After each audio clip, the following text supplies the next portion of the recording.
Hey, everybody. That's right, we are back, and welcome to the Canary Cry News Talk live stream pre-stream. The first comment of the day award goes to Ebony Blaze over on Twitch. Congratulations. Thank you very much. And to the rest of you, better luck next time. But we're just getting ready to get started on the show here. But before we do, if you're here now, make sure to hit that like button, baby, and share it out. Put it out on your social media or something. Spread the word, because we're back. We're back in action. We survived Thanksgiving. We're happy that most of you did as well. But we got some great stories for you today. So make sure to stay tuned. Get a snack. Get a sip of water. Stay hydrated. It's just generally good advice. Okay, folks. So here we go. We're going to get started. No new announcements. So strap on in. Let's go.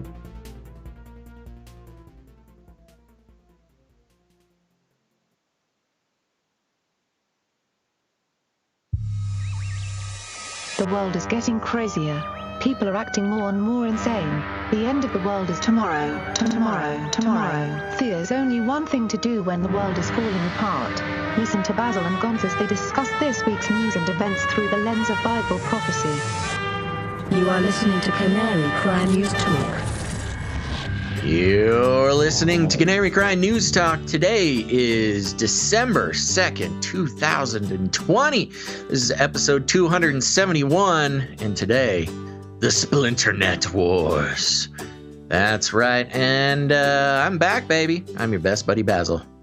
And this is Gonz.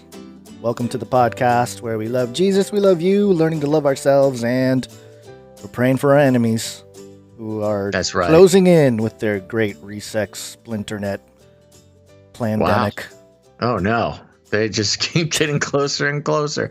Well, I'm happy to be back. This was a wild Thanksgiving season, Gonzo. Yeah, apparently it was eventful. You got cryogenically frozen.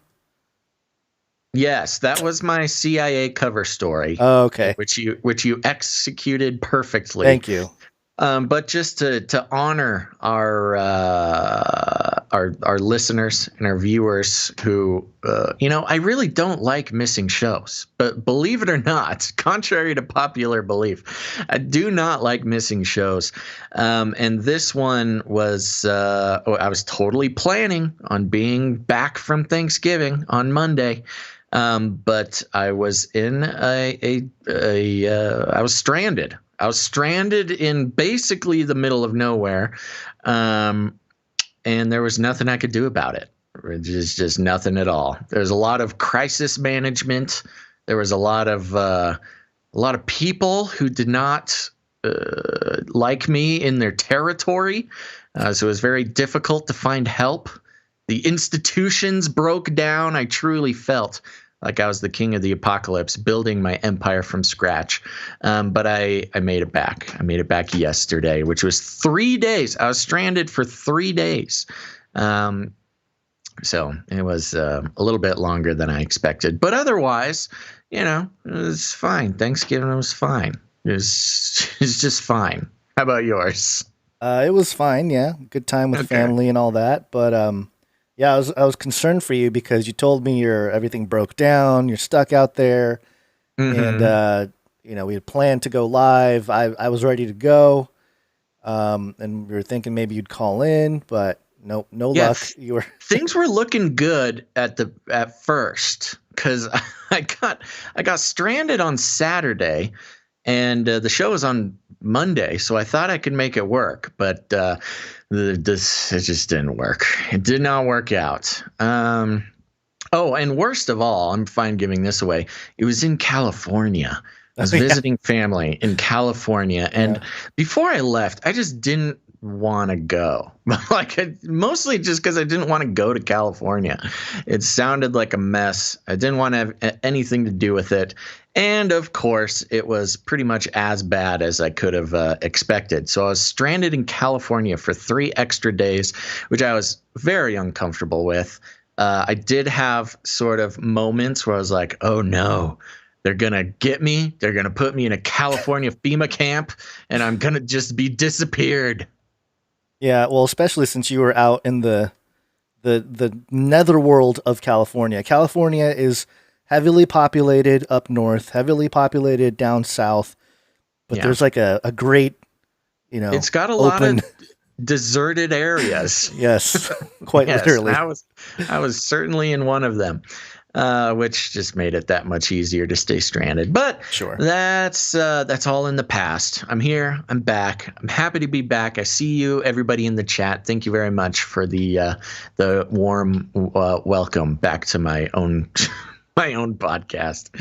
I appreciate it. So, cool. Anyways, I heard you did a pretty good job on the show without me, though. I was missing you because I just have to keep talking. You can't stop talking for about two hours plus. Yeah. So I was at the parts where I was ready for you to jump in. I was like, oh, I have to keep going. That was rough. That was but revenge for baby week. Oh yeah. Yes. Well, I don't. All is going. It's not too hard for me because I'm used to doing a little bit of that with the normal type of Face Like the Sun videos. Yes. Right. But it is a little different when you get into a rhythm. And when it's live too. Yeah, when you're live too. When it's not live, you can edit out all the weird things and the awkward pauses. Babies.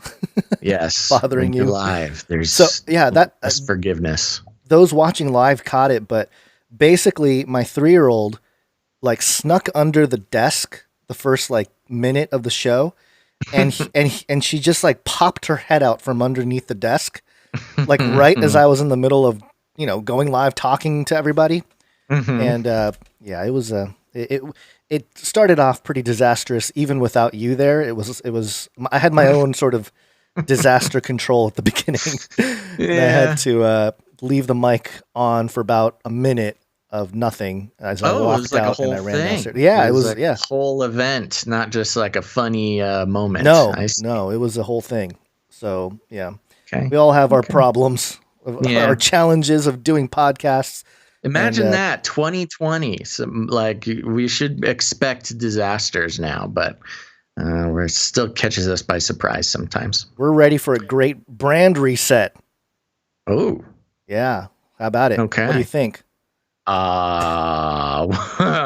We'll need to talk to the producers, but it is about that time. Yeah. But speaking of branding and the Great Reset, did you have any updates on the election that we need to pay attention to? Yeah, real quick.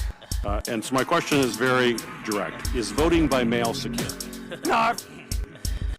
So we've had the hearings the last few days, Arizona, Michigan. There's and a lot of it is, we were talking a few weeks ago, hey, just show us the evidence.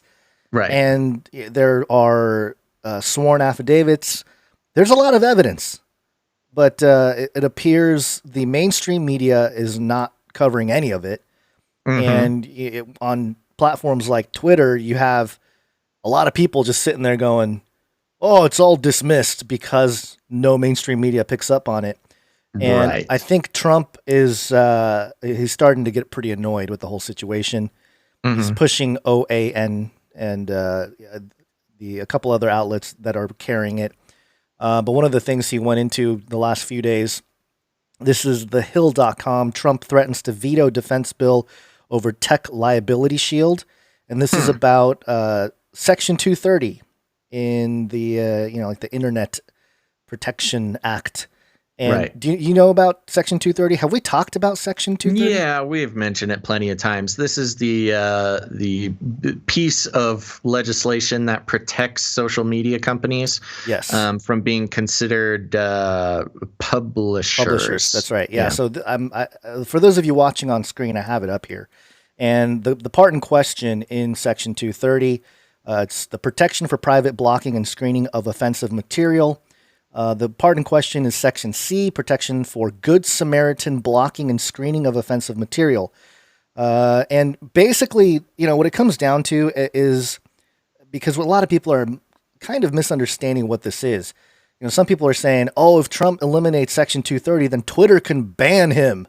And it's like, well, kind of, but the thing that's happening right now is that because of Section 230, I saw a few. I did a whole deep dive on it over the weekend, and there's like a TED talk with a lady talking about we have to uphold 230. It's our free speech. It's basically like the constitution of the internet. It protects free speech, all this kind of stuff. And yes, on one hand, that's true. And platforms aren't responsible, like Twitter, Facebook. They're not like 100% responsible for everything everyone says on the platform. And that makes sense. It's what allows them to have people post horrible things on their website without them being liable for it. Right. But that's a separate issue from when they start tagging on to posts like this information is disputed, like the whole thing that's happening. Yeah, the fact checking on every single Trump tweet in the last month, and suspending the who was it? The account of the press secretary, stuff like for sharing the New York Post article, stuff like that. Like that kind of stuff is going into the realm of being an editor, being a publisher, making these decisions. And so when that point is mentioned, people always say, I've seen a lot of social media people say, well, Twitter's a private company. They can do whatever they want. And it's like, no, they can't. And the prime example is that Sandman kid. Remember that Sandman kid that was like, there was a video that went viral of him facing off, kind of smirking at a Native Indian guy playing a drum in his face. And he sued all these news agencies because he won a bunch of money. He won a bunch of money, like millions of dollars. Yeah, I think 23 million was what I last saw. Something like that. And he sued a bunch of people, NBC, ABC, CNN, all these guys. And they're all private companies that can publish, they can do whatever they want. Well, no, they can't. And that's kind of the point I think that Trump's trying to make. But well, I mean, it's as simple as, tons of companies are private companies. Yeah. Say you have a mechanic shop and you own a mechanic shop, you can't suddenly start selling burgers just because you're a private company. Right. There's licensing. There's, all sorts of reasons why. Well, it's a private company. It doesn't mean anything. There's still laws on private companies. And, it's also similar to if a baker doesn't want to bake you a cake. Yeah. For whatever reason, it's a private company. Such innocent times. They must bake the cake. The government says so. Oh my gosh. Yeah. Those seem like such innocent times compared to now. I know. Remember when that was the biggest story of the year? Was somebody, not even that somebody baked a cake. It's somebody didn't bake a cake. National headlines. Yeah. And if anybody's curious, Justice, I think it's Thomas Roberts, or no, Justice Thomas, wrote a whole thing on why he thinks Section 230 should be amended and fixed to prevent platforms like Twitter from getting away with this sort of it is censorship, and it's they're hiding behind it right now, but theoretically, because they'll say, oh, Twitter's not a news agency. Well, they have an entire news section. They editorialize what news people see, and that's why it's pretty crazy right now when you go to the U.S. elections tab in the your Twitter news feed, and none of the news feed includes any of the stuff from the hearings, from the court documents that have been submitted, the Kraken.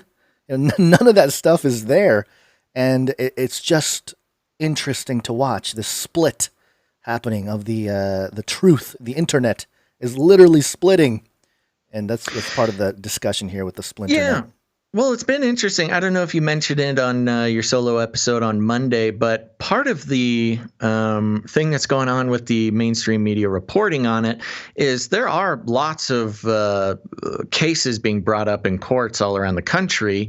A lot of them are getting dismissed, and the the media is portraying that as, oh, see, there's no evidence. They tried to make a court case, but there's no evidence. Well, that's not true. Like you said, there's a lot of evidence, but they're not being allowed to bring the evidence because in the court proceedings, they're having issues with standing.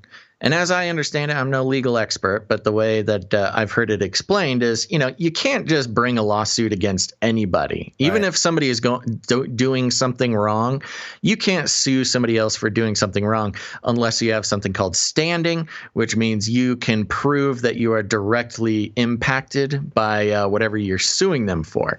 So a lot of these court cases are not even making it to the point where evidence is even being considered or presented because these court proceedings aren't making it past the standing part, which I don't fully understand who would and who wouldn't have standing in that sort of thing. But that is where it's getting hung up a lot. But of course, the mainstream media is describing that as no evidence. Yeah, and if you want to have an interesting follow, at Code Monkeys with a Z at the end, his name is Ron. He used to be the 8kun or 8chan admin, and now he's just doing some investigating. He's a techie guy. He's doing some investigation on Dominion, and they have like video. This is what's crazy. They have like video, a clear video of a guy coming in, plugging in the USB and plugging into something that's connected to the internet, which is not supposed to happen. And I mean, they have all this footage. And then now you got, people today or yesterday from, I think it was either Michigan or Pennsylvania, having their, again, making public statements about how there was one truck driver that said he had his truck disappear overnight that held the votes and stuff. I mean, it's like pretty crazy evidence. Crazy stuff. Yeah. And they're just, if the mainstream media is not going to take it, then no one's going to care, or not no one, but the majority of the people that would rise up and say something, they're not going to because the mainstream media in a lot of ways either. Right. Have you been following the Project Veritas thing? I saw it. That was pretty crazy. Yeah, I never actually saw the drop. I saw the notice that they are going. I take that back. I listened to a very small clip that was not very interesting. But so for those who don't know, Project Veritas, who has varying degrees of legitimacy, but still very interesting organization, doing a lot of work. Apparently we're on CNN, the morning CNN sort of executive calls for 2 months, recording insider calls, and recorded a bunch of stuff. And a couple days ago said they're going to be releasing bits and pieces over the next week every day. So maybe we'll tune in. Maybe once there's a little bit more to look at, we will talk about it on Friday. Well, I was going to just mention, did you hear the part about the 9/11 stuff? That was that's pretty insane what they were pretty crazy implementing or implying there. Yeah. Basically saying the way the transition is covered, it could bring about a whole new 9/11. Yeah, they're saying it could cause another 9/11 if Trump doesn't hand over the presidency. Like, whoa, is that a threat? What are you talking about? Yeah, it was crazy. But but anyway. Of course, Project Veritas is claiming that there's all sorts of recordings of CNN executives and different leaders in different leadership positions talking about how basically they're told when and how to cover everything by the Democrats, and which does not come as a surprise to anybody, I think, at this point. But it's very interesting. So another little detail on the election madness. Yeah, before this is over, we're going to literally have the right-left paradigm is going to prevail, and we're going to have like a Republican internet and a Democrat internet in America. But that actually is not the craziest thing I've heard today. So that's good. But also disturbing that saying something as wild as that, you're like, meh. Yeah, I mean it almost already is like that. I know, just but with the way Facebook social media echo chambers are constructed, Yeah. Along with Google algorithms and things like that. This is well known, especially if you're a longtime listener of this show. The internet is a different place for you and your left-right paradigm neighbors. Yeah. All right, you ready for a Flippy update? Let's do it. Flippy update. Do you want fries with that? Okie dokie, folks. We're going to do a quick Flippy update before we get to the rest of the stories. And for those who don't know, if you're new to the show, Flippy is the colloquial name for the disembodied robot arms that are taking our jobs, enslaving our children, and flirting with our spouses. We use talking about Flippy to have discussions about how robotics, AI, and all sorts of other nasty technocalypse players are worming their ways into our lives to take control and steal our souls. But today, I got a Flippy update coming from popularmechanics.com. This came out last week, right before Thanksgiving, but I thought it was pretty interesting. We've followed Flippy for a long time, which is, like I said, the disembodied robot arms that are taking our jobs. But we also like to talk about Spot. Spot is the robot dog from Boston Dynamics, which can be equipped, they're autonomous and filled with AI and can be equipped with all sorts of tools from hands to claws to scanners to machine guns. But there's been some news with Spot guns. This article is titled, Hyundai wants to buy the robot dog so it can make its cars look like this. Then there's a picture of a concept car, I guess. Looks like a one-seater. And instead of tires like a regular, good old-fashioned American automobile, this thing has 4 legs. It's a car with legs. I think the legs are supposed to morph between wheel and yes, like or dog. Yes, so the legs have wheels at the end of the legs, but it looks like the legs can. Let's just get into it. For its next trick, Spot, the world's favorite robot dog, known for perusing the Chernobyl exclusion zone, narking on social distancing rule breakers, and even working on oil rigs, could be getting a major treat from Hyundai. SoftBank is reportedly in talks with the South Korean auto manufacturer to sell off its robotics company, Boston Dynamics Incorporated. According to a Bloomberg report, supposedly the transaction could be worth up to $1 billion. That seems pretty low. That seems like a low ball offer to me, but I guess not a lot of revenue coming from the Spot sales. Last I heard, I think you could buy Spot for yourself for $75,000. So apparently not enough sales. Why is Hyundai so interested in the robot dog? We have a theory, and it has something to do with Spot's legs. Hyundai may want to adapt those limbs for its own completely wild walking car concept.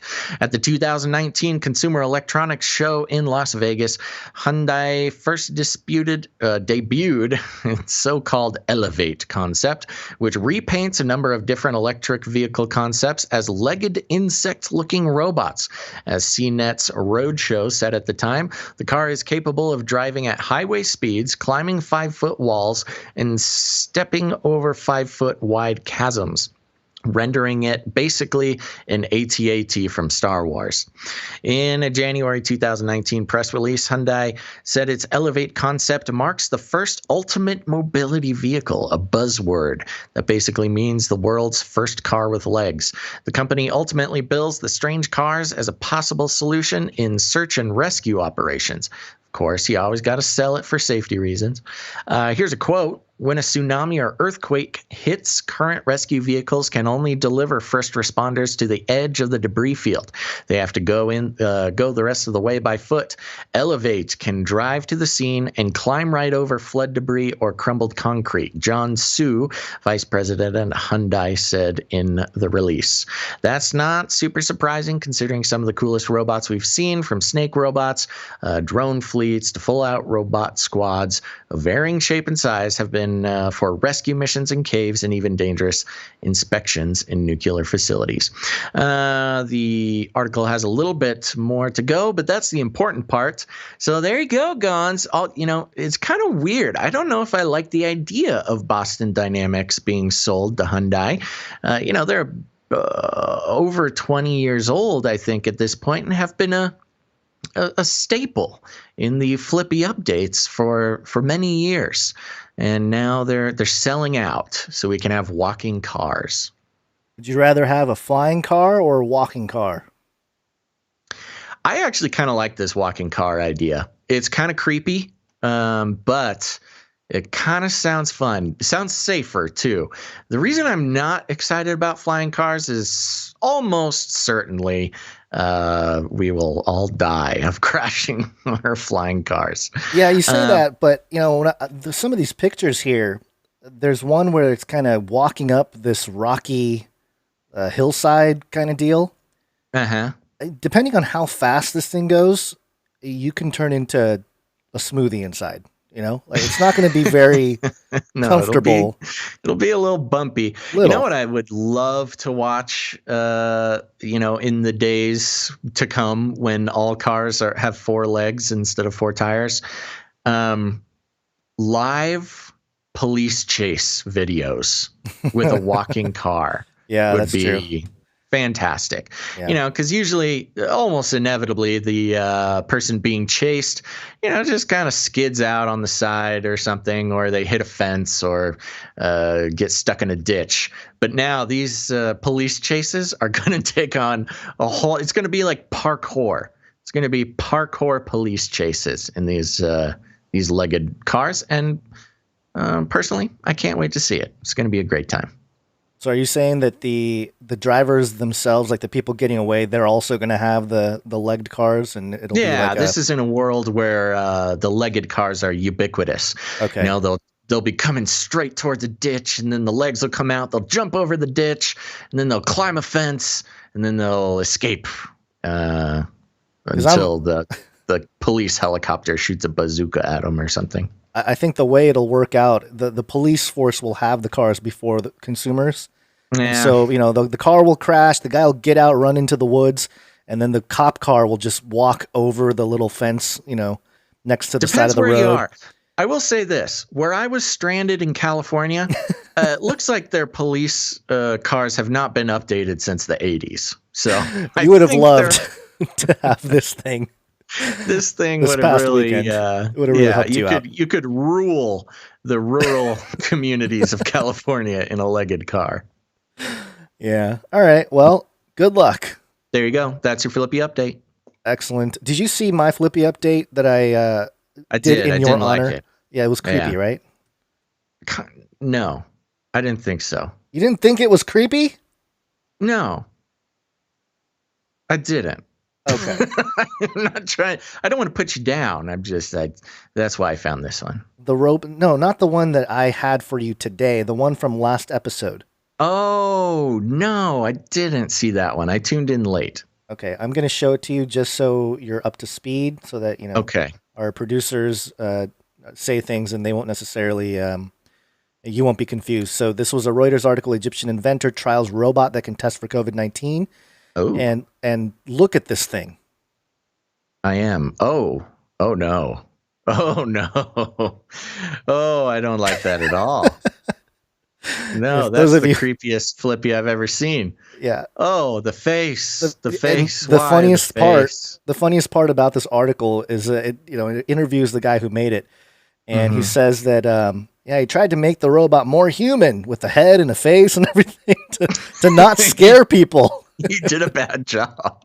That was kind of the whole point. It's like, wow, man, if I saw this thing, if I was in a hospital strapped to a bed and I saw this thing roll in to like test me, we came up with different things we can do to it. But yeah, anyway, this guy was approaching the uncanny valley, and then instead of making this mistake of crossing the uncanny valley, he just drove his car right off the cliff, and it exploded at the bottom. And yeah, no, that's a scary looking robot. what's the meme with the guy, the face meme that's like the angry? I don't know what it's called. It's like a really simple drawing of a. I'm gonna need more details. Is it the Wojak? The NPC. NPC. Okay. Yeah. That's what they look like in robot form. Yeah, that's an NPC robot for sure. Okay. Anyway. All right. Moving on here. We got some updates. We interrupt this broadcast to give you a brief update. By the end of this timely interruption, you will be thoroughly updated. 33 is the number of completion of the Great War. 33 is the Illuminati dog whistle, and they always have 33 in articles that have to do with various things, like of course, I skipped one. Nope. This one. Aha. WBKO.com. Ohio County adds 33 COVID-19 cases on Monday. Ooh, of course, perfect. Always. But we also have this one from Ccnt.com, the 33 best movies to stream on Disney+. Oh, Hey. great. That's a great 33 update. Let us know all 33 of them. Oh, and of man, course, we got to decode this 33 thing. Of course, we don't know exactly what they're trying to say, but it always corresponds with something nasty. Well, 33, especially with the 33 Club at Disneyland. There's a closer tie-in with the Masonic stuff there with Disney and all that with 33. So, Precisely. It was a little more obvious here. Yeah, they really hit the nail on the head with that one. Yeah. And also another update here, moving on to some different things.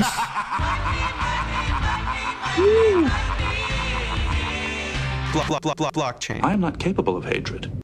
Ooh, is that Zuckerberg? Triple. Oh, yeah. This is VentureBeat.com. Facebook-backed cryptocurrency Libra rebranded as Diem in quest for regulatory approval. Oh, that's funny. Yeah, Libra got so much heat, they're changing it up, and they're called Diem now, and that's DIEM, like Carpe Diem. Yeah, right. And Diem means day to day, or the day type of deal.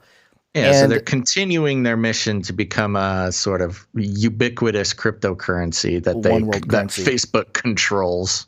And the funniest part about this, when you would probably understand this more than those who are not as well versed in crypto, but it's a stable coin. It's a dollar. It's a dollar stable coin, 1-to-1 to the US dollar, which is, it pretty much defeats the purpose of having anything crypto in a way, other than to monitor what you're using your dollars on. Exactly. That's Tracking the only purposes. reason why this thing would exist. Yep. You can track individual coins and basically read every fingerprint that has ever touched that coin, which is just another part of the oncoming control mechanisms of the new economic age. And the Great Reset. And they just want to keep track of how people are going to be spending, especially on and off ramps to actual digital assets that have, real value. Well, it's the one thing that Facebook doesn't know about you is exactly where your dollars go. I mean, they have an idea if you're buying stuff through Marketplace and following ads. But with this cryptocurrency, Facebook will literally know every single thing you do throughout the day. So look, we're not, obviously, if you listen to the show, we're not anti-cryptocurrency as a concept, but this is an example of how cryptocurrencies can be used in very inappropriate pro-beast system ways. Yeah, precisely. So that's going to launch in January. So good luck, everybody. Mm-hmm. Have fun. Yep. Moving on here. Oh, yes, of course. Alien. It's unidentified. Last episode, we talked about the monolith in Utah, and apparently the New York Times debunked it, or at least reported on the men who dismantled the Utah monolith, but Yes. Reuters.com reported mystery monolith vanishes in Romania. Alien action or local prank? I love how they just throw it out there. It's kind of like... so the Romanian one is gone already? It's gone, yeah. Oh, wow. And they don't know who did it. Yeah. Well, we hadn't done a show. We kind of missed out on this whole monolith thing because the monolith week. Yes, monolith week. We kind of missed out on it, which is too bad. But also, I did end up seeing a close-up picture. I was pretty intrigued. I mean, it was an intriguing thing to happen. But when the close-up picture started coming out, I was less intrigued because you could see rivets, you could tell it was a man-made thing and not a solid block of alien steel. Sure. Although I did find this footage. I don't know if you can see it, Basil. Or do you have? I am now. Okay. Oh, the brushed steel look? No. Oh, no. Okay. Yeah. No, I have this video here of a potential culprit of I did see the this. one who put the monolith down. It's a Sasquatch. Yeah, it's good. This was great. We solved two mysteries at once. It's Sasquatch walking through the forest and putting up his own little monolith. I do gotta say, we have some very, very devout Sasquatch enthusiasts who come into the chat every single show. And, we don't give them enough attention, Steven being one of them. So here's your shout out, Steven. There's the Squatch. There's the Squatch. We're not Squatch shills. We're not trying to hide the truth. We found it. And he definitely is responsible for the monolith. This one, not very well done, though. Kind of like, it looks like a ladder. No, this was a prototype. This was the first prototype. Okay, yeah. A lot of tinfoil, looks like. Mm-hmm. Somebody got on this pretty quick, and they just had a Sasquatch suit laying around. This is somebody who bought a Sasquatch suit like 5 years ago and hasn't worn it in a while. It's like, oh, okay, finally I can make a video with this thing. Quick, Deborah, get the tinfoil. Yeah, I'm sure that was an exciting moment for whoever put this together. All right, well, also, the New World Order is here. Oh, the New World Order is here! We've been tracking all the various countries that have been talking about Build Back Better and the Great Reset, and Egypt has joined the fun. This is dailynewsegypt.com. COVID-19 accelerates reforms to build back better through inclusivity, Egypt's Al-Mashat said. His current development financing portfolio has 13 projects. You guys remember the number 13 and its significance to Osiris. And it's targeting gender equality as a main thing. So there you go. Egypt buying in. Yeah, it's weird. We knew that was going to happen. Yeah, but it's just strange how it's almost like they're taking turns, like all these countries. Like the dark pope at the top or whatever, the Antichrist, is like your turn to virtue signal to the world with Build Back Better, and it would be interesting. Reset. Yeah, it would be interesting. I don't know. Maybe somebody has already done this, but to put together a timeline of Build Back Better disclosure. And see which countries came out when and in what order. Maybe there might be some sort of pattern there. For those very particular listeners who are looking for a new conspiracy project, that might be an interesting one. Yeah, if you do it, send us an email. Yeah, that'll definitely be time consuming. Certainly, I don't have the attention span to do it, but somebody out there does. Yeah, and you want to probably do it before the internet completely splits. You don't want to be caught using the other people's internet. Oh no. And one of the things that we talked about a few episodes ago, and I don't even know if we talked about it on the show. Now I'm getting confused. I don't remember anything about. Oh, I'm sorry. Are you moving on to the next update? Yeah, the next update. Yeah. Yeah, I've never heard of this. So. Oh, okay. All right. Well, let me set it up then. The race wars. Race wars. Race war. I've warned you and warned you and warned you. I think it was actually a tweet that I sent out because I obviously I feel a little bit more responsible or do something about the situation where one of the leaders, the new leaders in Japan, came out and said that they're going to be pushing the multicultural aspects, or bringing in different cultures into Japan so that it becomes more multi or diverse in their cultural whatever. And that's sort of it's pretty 180. It's kind of a 180 shift it's for a big Japan, time isn't shift. Yeah, it's a big time shift, and it's really here it is. The Japanese foreign minister announces plan to transform Japan into a diverse, multi-ethnic society.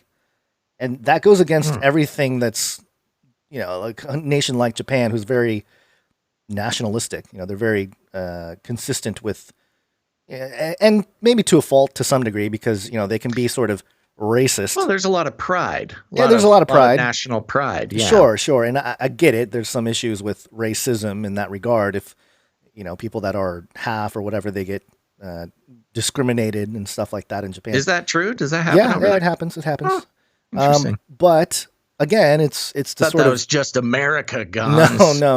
It happens everywhere. Okay. But it is sort of the byproduct of having a national, like an actual national pride, you can say, or nationalism. Mm-hmm. But that's being broken down, and some of the evidence is showing up here. Al Jazeera, Japan, Nike advertisement on bullying, racism faces backlash, boycott calls. And again, I won't. In Japan, yeah. So they did a Nike advertisement saying like, "Oh, you can't bully Don't racists." Be racist. And yeah, a whole bunch of people in Japanese were not happy with the whole thing, saying, "Wait, just to get clarity on what you said, okay. You can't bully racists, or you can't be racist. You can't be racist." Okay. The Nike was saying, I think here, let me read some of it so that a video advertisement from Nike Japan against bullying and racism that features biracial athletes and other minorities, such as those of Korean descent, has prompted a sharp online response, including calls to boycott the company. The commercial, really? Yeah, the commercial "Keep Moving Yourself, the Future," released on November 30th, shows several teenage girls bullied in school over their race or other differences, but who ultimately find confidence through their prowess in football. And then people just responded with different reactions here. One of them said, "Nowadays, you often see one or two people of different nationalities going to school perfectly peacefully. That's one. The one that's prejudiced is Nike," which is that is kind of a, I don't think it's as. Did they just not like being called racist? I think I think it. So I think the Japanese citizens here have a point, because realistically in Japan, if you're from another country, they treat you well. When I went to Japan. With a friend who's Irish descent a long time ago. This is when I was a kid. He wore a Superman shirt. My goodness, Superman! Pictures. Back then it was Kodak, I mean, I gotta say, cameras. I went over to Japan for a while when I was younger, and I felt like a celebrity, man. It was awesome. Yeah. So they treat them well. So when Nike does this type of thing, and they're like, "Oh, bad racist Japanese people," I think the response is going to be like, "Hey, hello, what are you guys talking about?" And another asked, "Is it so much fun to blame Japan?" That's such a Japanese way of saying it, Yeah. But here's a funny story. I've not told this story. When I was in Japan, I was doing some ministry work over there when I was very young. I mean, my early teens, and a nice Japanese girl proposed to me. Oh, wow. Yeah, I got my first marriage proposal when I was like 13 in Japan. It was great. "Take me to your homeland. My slave master beat me every day." Oh, stop it. I know. "You make me cook." Okay, sorry. I was actually kind of sad because she gave me a ring and everything. Oh my gosh. I know. I had it in like a little, you have your shoebox full of memories or whatever. And I don't know, it must have been about 10 years. I opened that box and it was gone. Somebody stole my proposal, my wedding proposal ring. Okay, and this is the thing. Okay, so Japanese sports fans have celebrated Osaka, who counts Nike as a sponsor and makes a cameo appearance in the advertisement. but she was once depicted as a cartoon character by another sponsor, Nissan, with pale skin and light brown hair, while a comedy duo said she, quote, needed some bleach. So, yeah, okay, pretty awful, but comedic duo saying it in Japan. Okay, all right, whatever. But anyway, I just thought it was pretty funny that, or pretty weird, or not weird, I guess obvious that, the Japanese foreign minister would announce this plan, and then within a week or a couple weeks, we have a story of Nike trying to push this thing, in Japan, and already a backlash. Yeah. And I'm going to be with the Japanese people here. Let's preserve the culture as much as possible, and that doesn't go for just Japan. That goes for all other, nations out there trying to preserve their culture. I have no problem. I think that's a good thing. In this world of globalization and the entire world being Americanized, I think it's totally cool for countries to try to not become one monoculture, which is the risk that we're having right now. And I see Wasting Down Time 2 or Second, I think, in the chat saying that she's from Japan. And so that's cool. It's nice to have international viewers and listeners in the chat here. Yes, she's been amening everything you're saying. She agrees. Good. And I'm anti Nike anyway, right? They got the Chinese children making their shoes, but also this is a dead giveaway. Just to note, Dota 2 star Ramses 666 is now a Nike sponsored athlete. That is so funny. For those who are not aware of the esports community, this is a professional video game player who is now a Nike athlete. Oh my gosh, there's still a chance for me, Gons. Although my esports career is waiting. You might have to virtue signal Satanism. Yeah. Or like the beast itself, and be good at games. This is one of the benefits of being in the line of work that you and I are in. We could probably signal put out all the right Illuminati signals better than even many of the legit, Illuminati agents. That's true, because we understand them better than they understand themselves. I know. That's what I love about it. Cons, I told you these updates were going to take 45 minutes, but let's keep moving. Do you want me to do these ones? Yes, I highlighted them, so you do them. Okay, let's do this one. It's a pandemic special. A pandemic special. Okay, this is coming from USA Today. Fact check. Photo shows doctor hug lonely coronavirus patient on Thanksgiving. That's right, folks. We've got a bona fide fact check. And I'm not going to read the whole thing, but you can show the picture. Somebody posted this picture of a doctor. Could be construed as hugging an old man in the hospital, obviously. And he made a very touching post about, some people are stuck in the hospital with coronavirus, can't see their families, and wear a mask. And so USA Today decided they needed to run a fact check on this picture of a hug. Apparently, it was a slow news day. And Gons, do you want to know what their rating was, what their fact check was? Oh, please tell me. Is this true? Is this fake? Fake news? Fact check says true. This is a real picture of a real hug. It's gotten to that point, I guess. I know. What kind of ridiculous world are we living in where USA Today, a multi-million, if not billion-dollar media company, has to pay somebody to fact check a hug, a picture of a hug, and apparently it wasn't even worth it because it was true in the first place. Who was questioning this picture of a hug? All right, moving on. But there you go. There is one update. Gons, I'll show you how to shoot through these updates. We got another pandemic special. You step on jingles is what you do. No, that was your timing. A pandemic special. Okay, this one is coming from CNN Business. Oh, let me turn off that. Fake news about a COVID-19 vaccine has become a second pandemic. Red Cross chief says. This has been an interesting sort of development about how bad information is another pandemic. And it's been coming out from several different sources, but they just keep piling on now with the Red Cross chief COVID-19 vaccines are fast approaching. We'll get to that in a second. But a second pandemic might impede efforts to recover from the first, according to the president of Global Humanitarian Aid Group. The second pandemic, fake news about those very vaccines.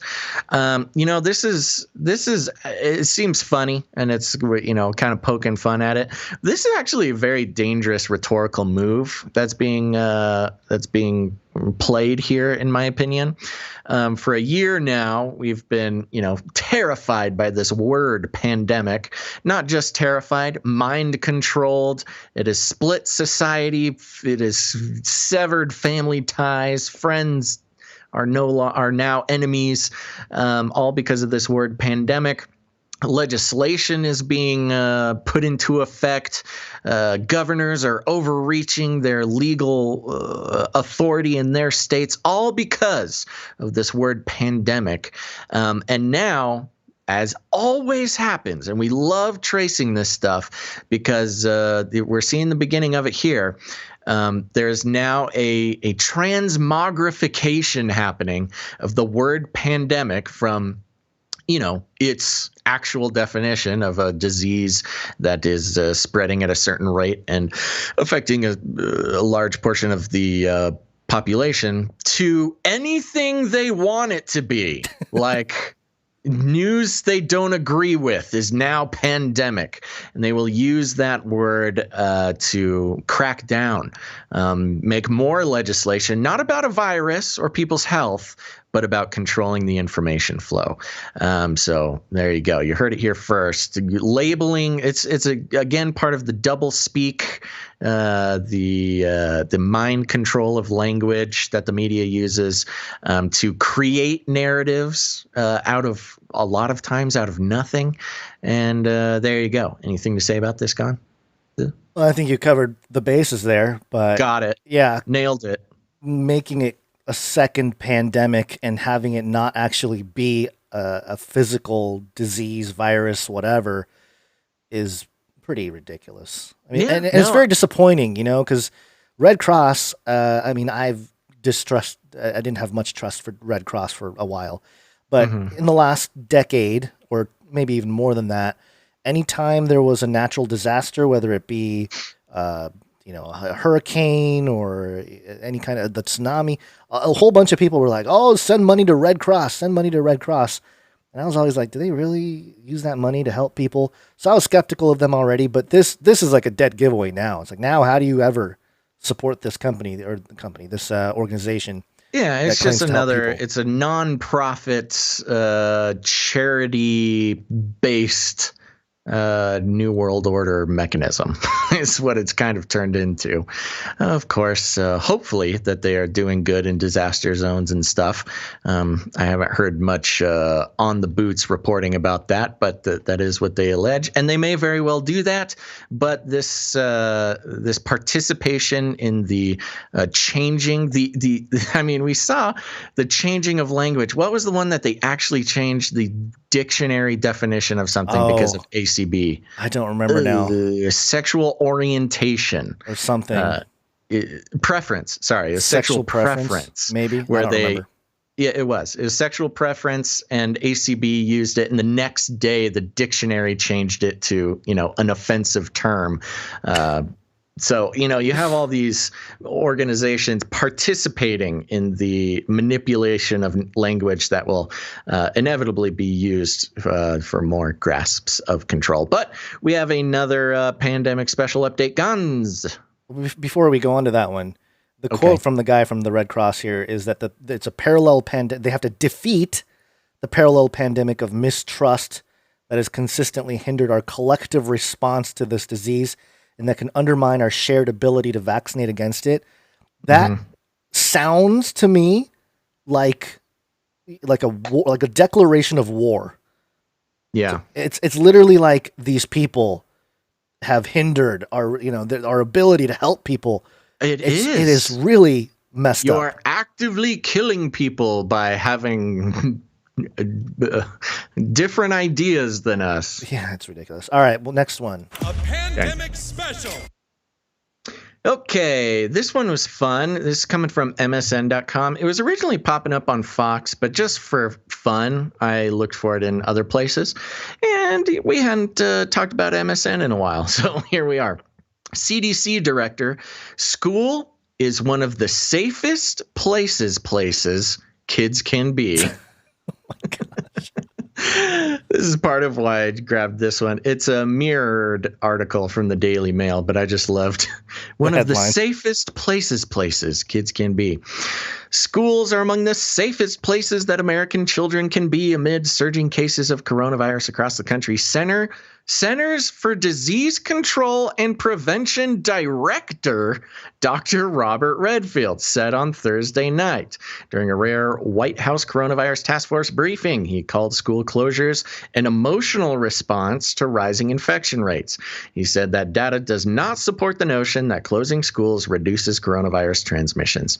So that's all you really need to know. I mean, I'm just not going to waste our time by reading the rest of the article. I'm sure somebody will have a problem with that, but read it for yourself.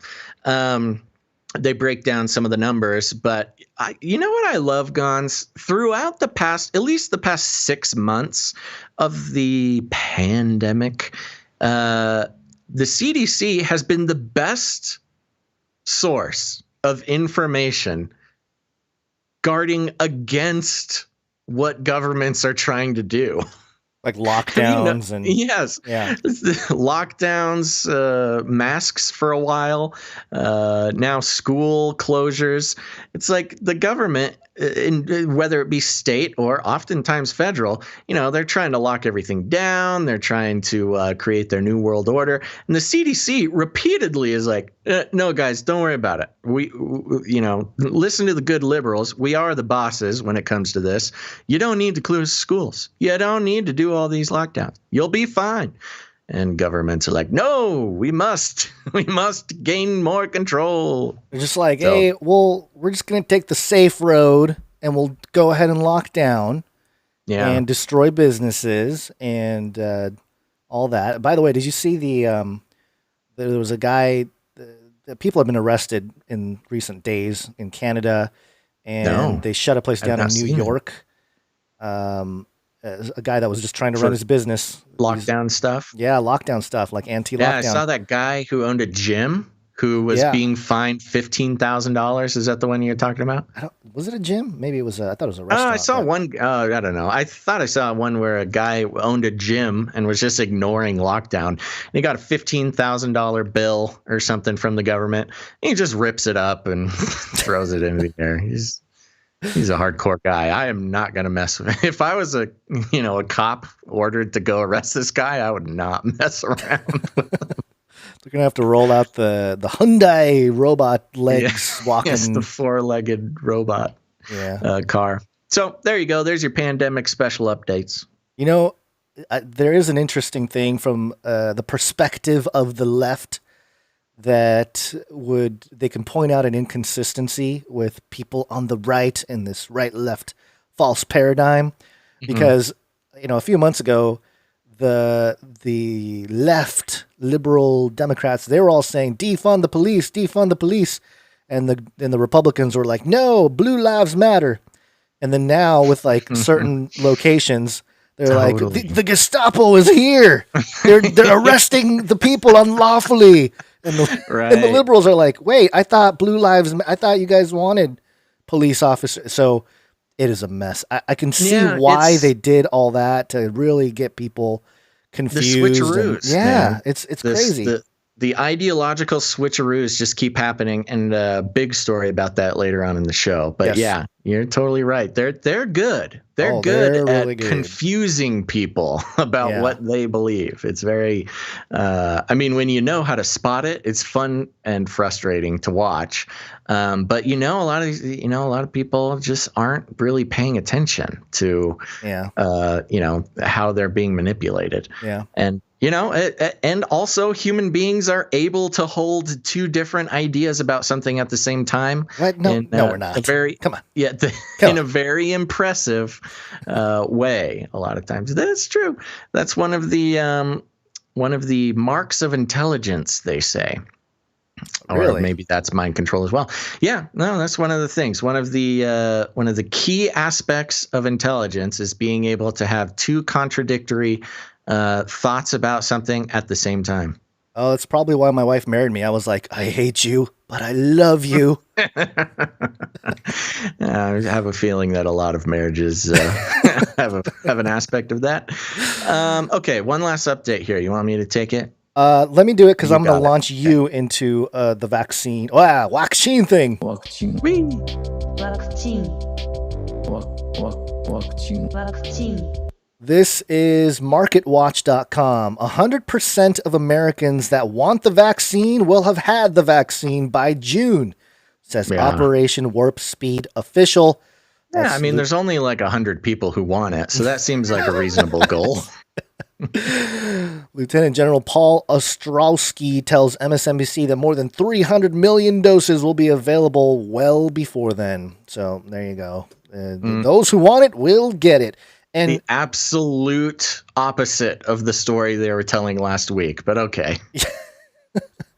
Yeah, and we did on Monday, when in your absence, I did have a story, I think it was from The Hill, that the CDC advisory panel said that people, and your thing about the CDC, they were basically saying like, hey, we need to make sure that the people understand that when they get this vaccine, there might be some side effects because they have to come back for the second one.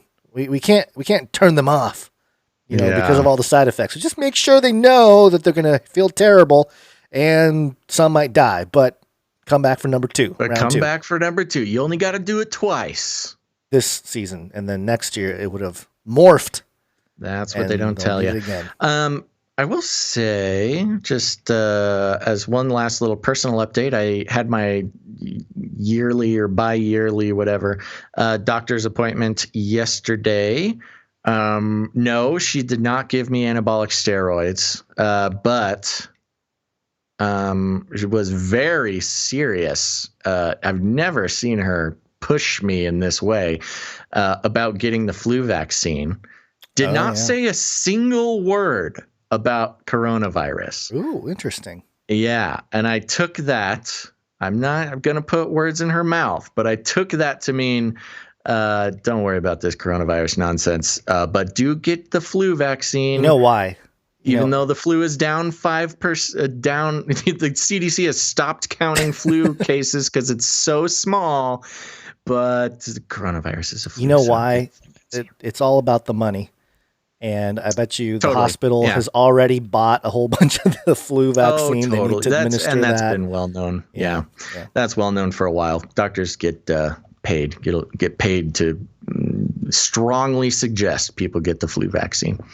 So there you go. Nothing new. Vaccine.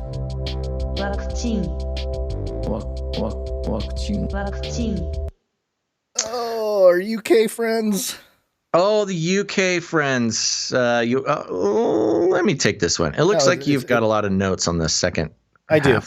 Yeah. Okay. So I'll take this first group here. Here we go. This was a fun one that came across my desk yesterday or today. It is today, I believe.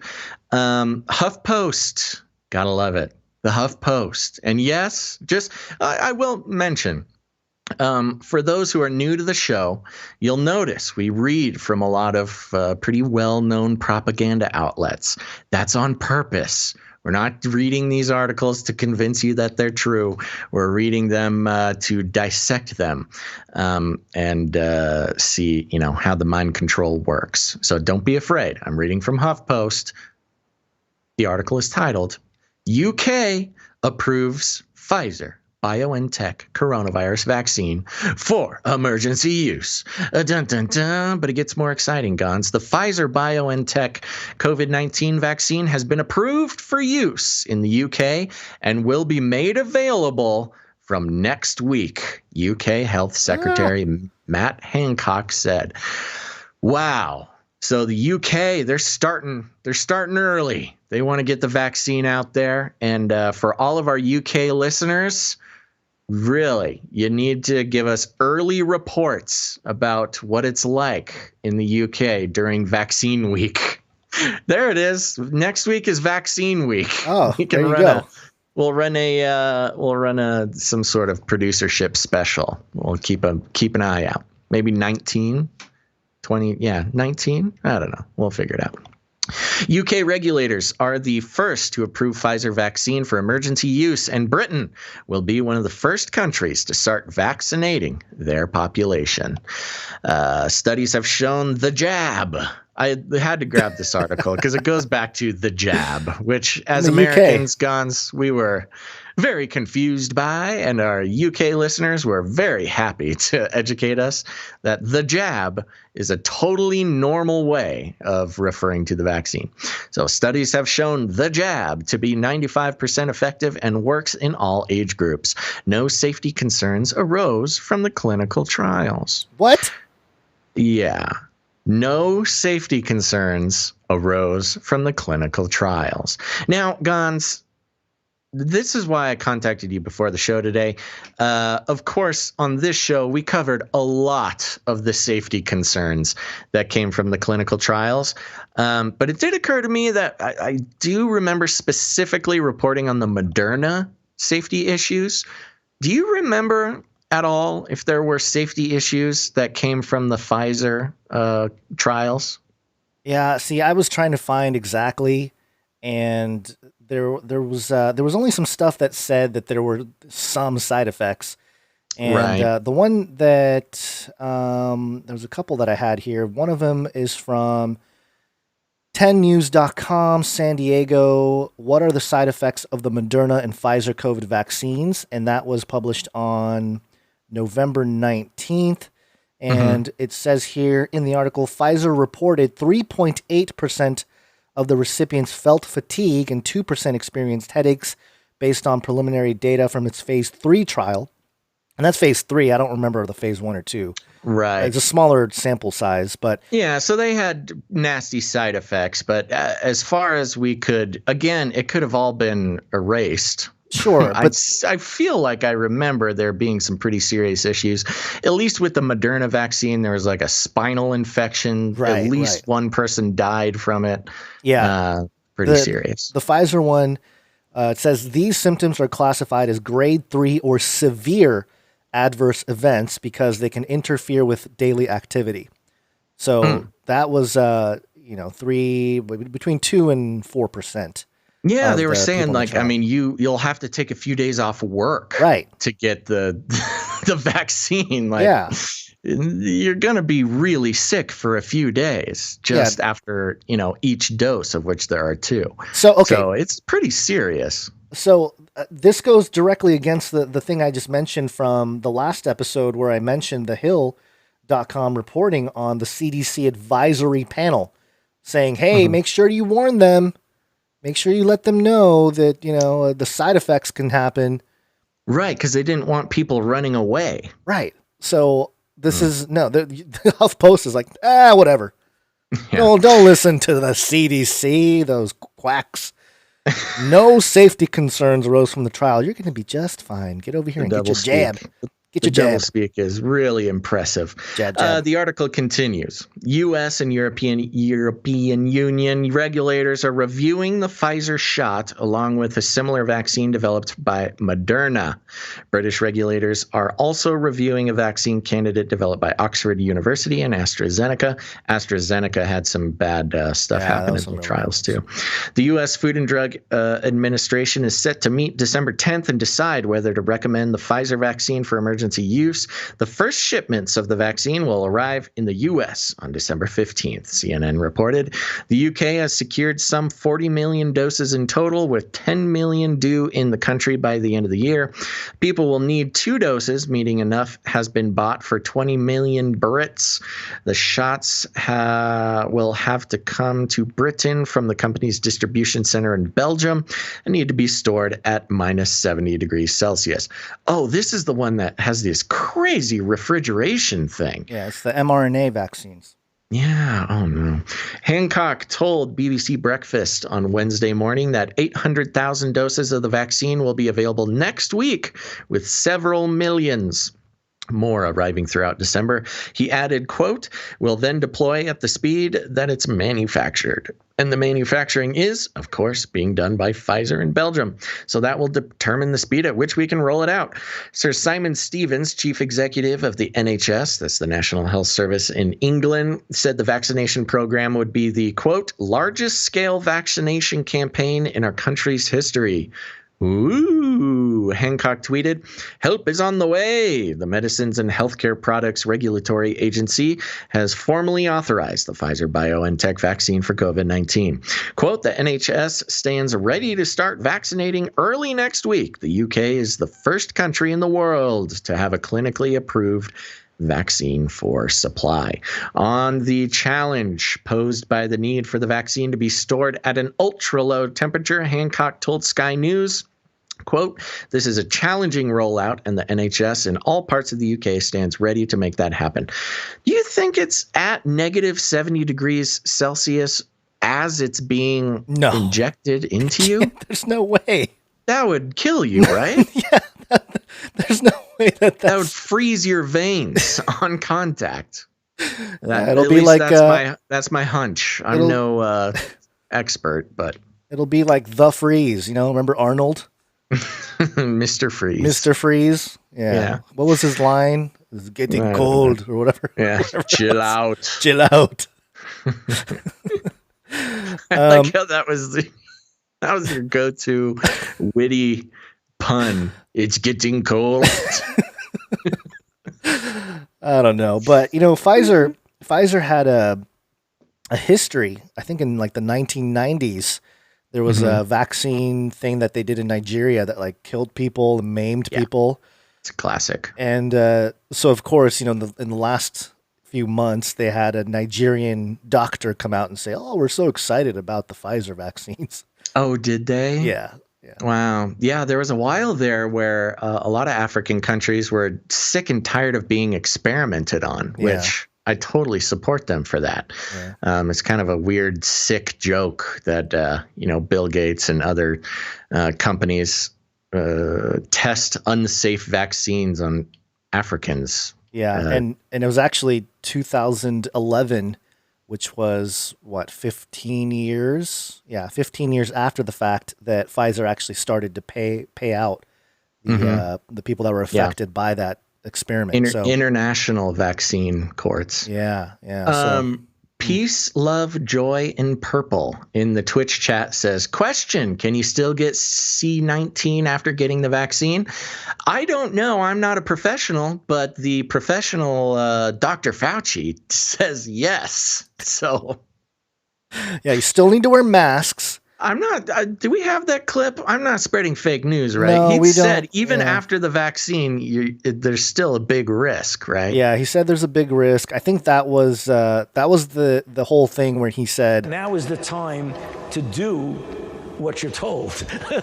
Yes. Yeah, it was the same event, I think. Man.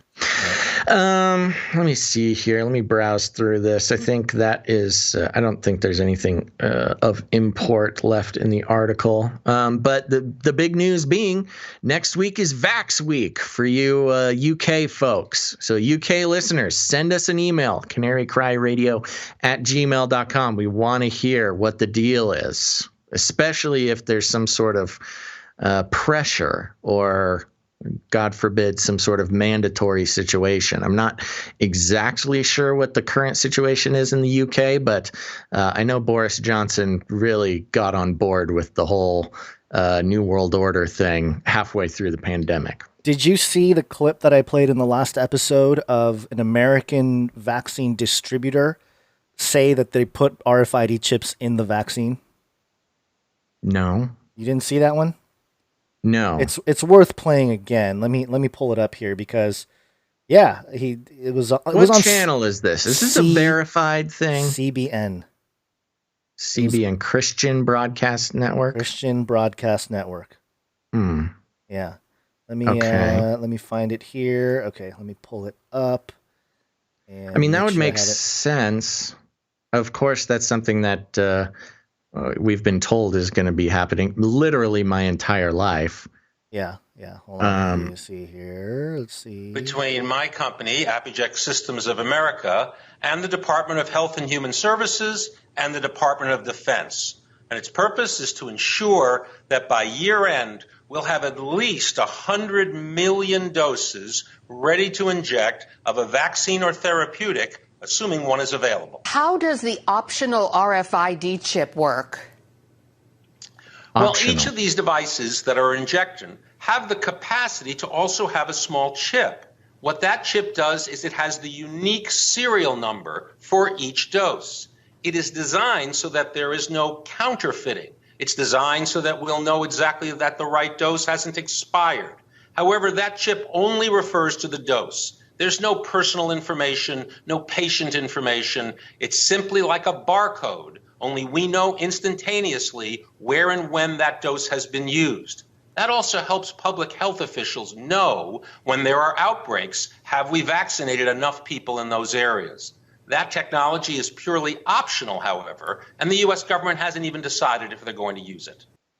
There you Optional go. to who?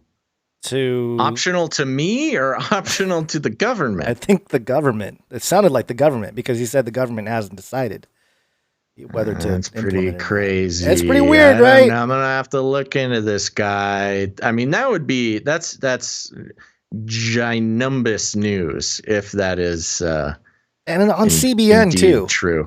I don't know.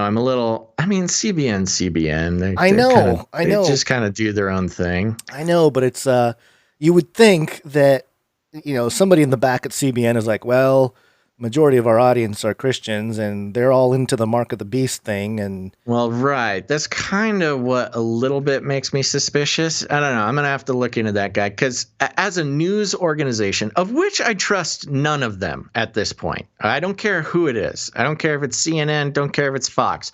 Don't care if it's OAN. I don't care if it's CBN. I don't care. I don't care where it is. I don't trust any of them unless I can look at the data myself. And CBN is part of that group, mainly because they have a lot of money to make by releasing a video that explicitly says that there's going to be a chip in the vaccine. It may be true. Like I said, I was even when I was in the most vanilla churches in my life, they are talking about, a chip being in a vaccine being the mark of the beast. So it's a little too perfect, but I'm not saying it's false. I'm not saying it's true. I don't know. I got to look into it. We got to look into it. Okay. Well, how would you say is the trust level of our leaders right now? Do you think it's high or low? What would you say? You mean me personally? You personally, just your take on the culture, American culture or world culture, whichever one you'd like. Trust for leaders. How is it? On a scale of a church mouse to a rhinoceros, I would say I think the trust level is about 3. I was hoping you'd come up with an animal that fits that description in between the church mouse and the rhinoceros. Okay, so I don't think generally there is a lot of trust right now. I think obviously it's different in geographical regions and political affiliation, but I don't think there's a whole lot. Yeah, well, there's one organization that would agree with you. A new world order can emerge. The New World Order agrees with me. The World Economic Forum.org. Finally, something we can agree on. 3 ways to fight corruption and restore trust in leadership. Wow. They're really they see it falling apart. They must scour the social medias and see that the only people agreeing with them are crazy libjos. Well, at least it shows that they're paying attention. That's true. So the bullet points: as people around the world place their trust in the production and distribution of a COVID-19 vaccine, we must ensure corruption does not get in the way. Not only is calling on leaders to champion a culture of integrity and good governance the right thing to do, but it will also ensure that our global recovery efforts are not deviated by corruption. Here are 3 ways to overhaul our approach to combating corruption. You know, it's what funny. What is their definition of corruption here? I was going to say that, you know, the double speak or like the hidden thing, the you know, sort of the mishap here is that organizations like the World Economic Forum they're at the tip of the criticism of corruption. So for them to be like, oh, let's fix corruption, let's make sure there's no corruption. It's like, okay, the corrupt organization is saying no more corruption.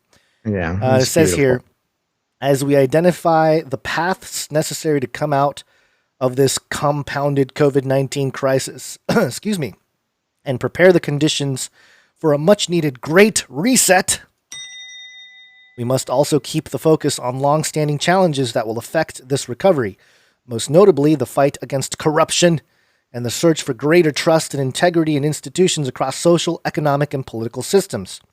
We have a unique window of opportunity to get recovery right and create a sustainable society if we put good governance, transparency, and accountability at the heart of all efforts and realize stakeholder capitalism, an economy that serves the interests of all. Yeah. Who are they writing to? Like, who do they think that is reading this? Who, you know what I mean?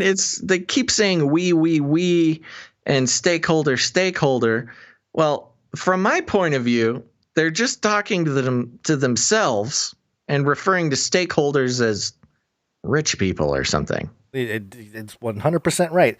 So stakeholder capitalism, all right, because I needed to look into what stakeholder capitalism is, you know, a little more specifically. Yeah. And it's a hyperlink that takes you to another World Economic Forum article, Why We Need the Davos Manifesto for a Better Kind of Capitalism. We don't need that. We don't need it, and we don't want it. We already have it, I think, because this article is from December 2019, a year ago. Oh, my gosh. And so what kind of capitalism do we want? They basically say that they want a stakeholder capitalism, a model, and this is written in first person, which is always weird on the World Economic Forum website. Stakeholder capitalism, a model I first proposed a half century ago, as if like the World Economic Forum is a person. Positions private corporations as trustees of society.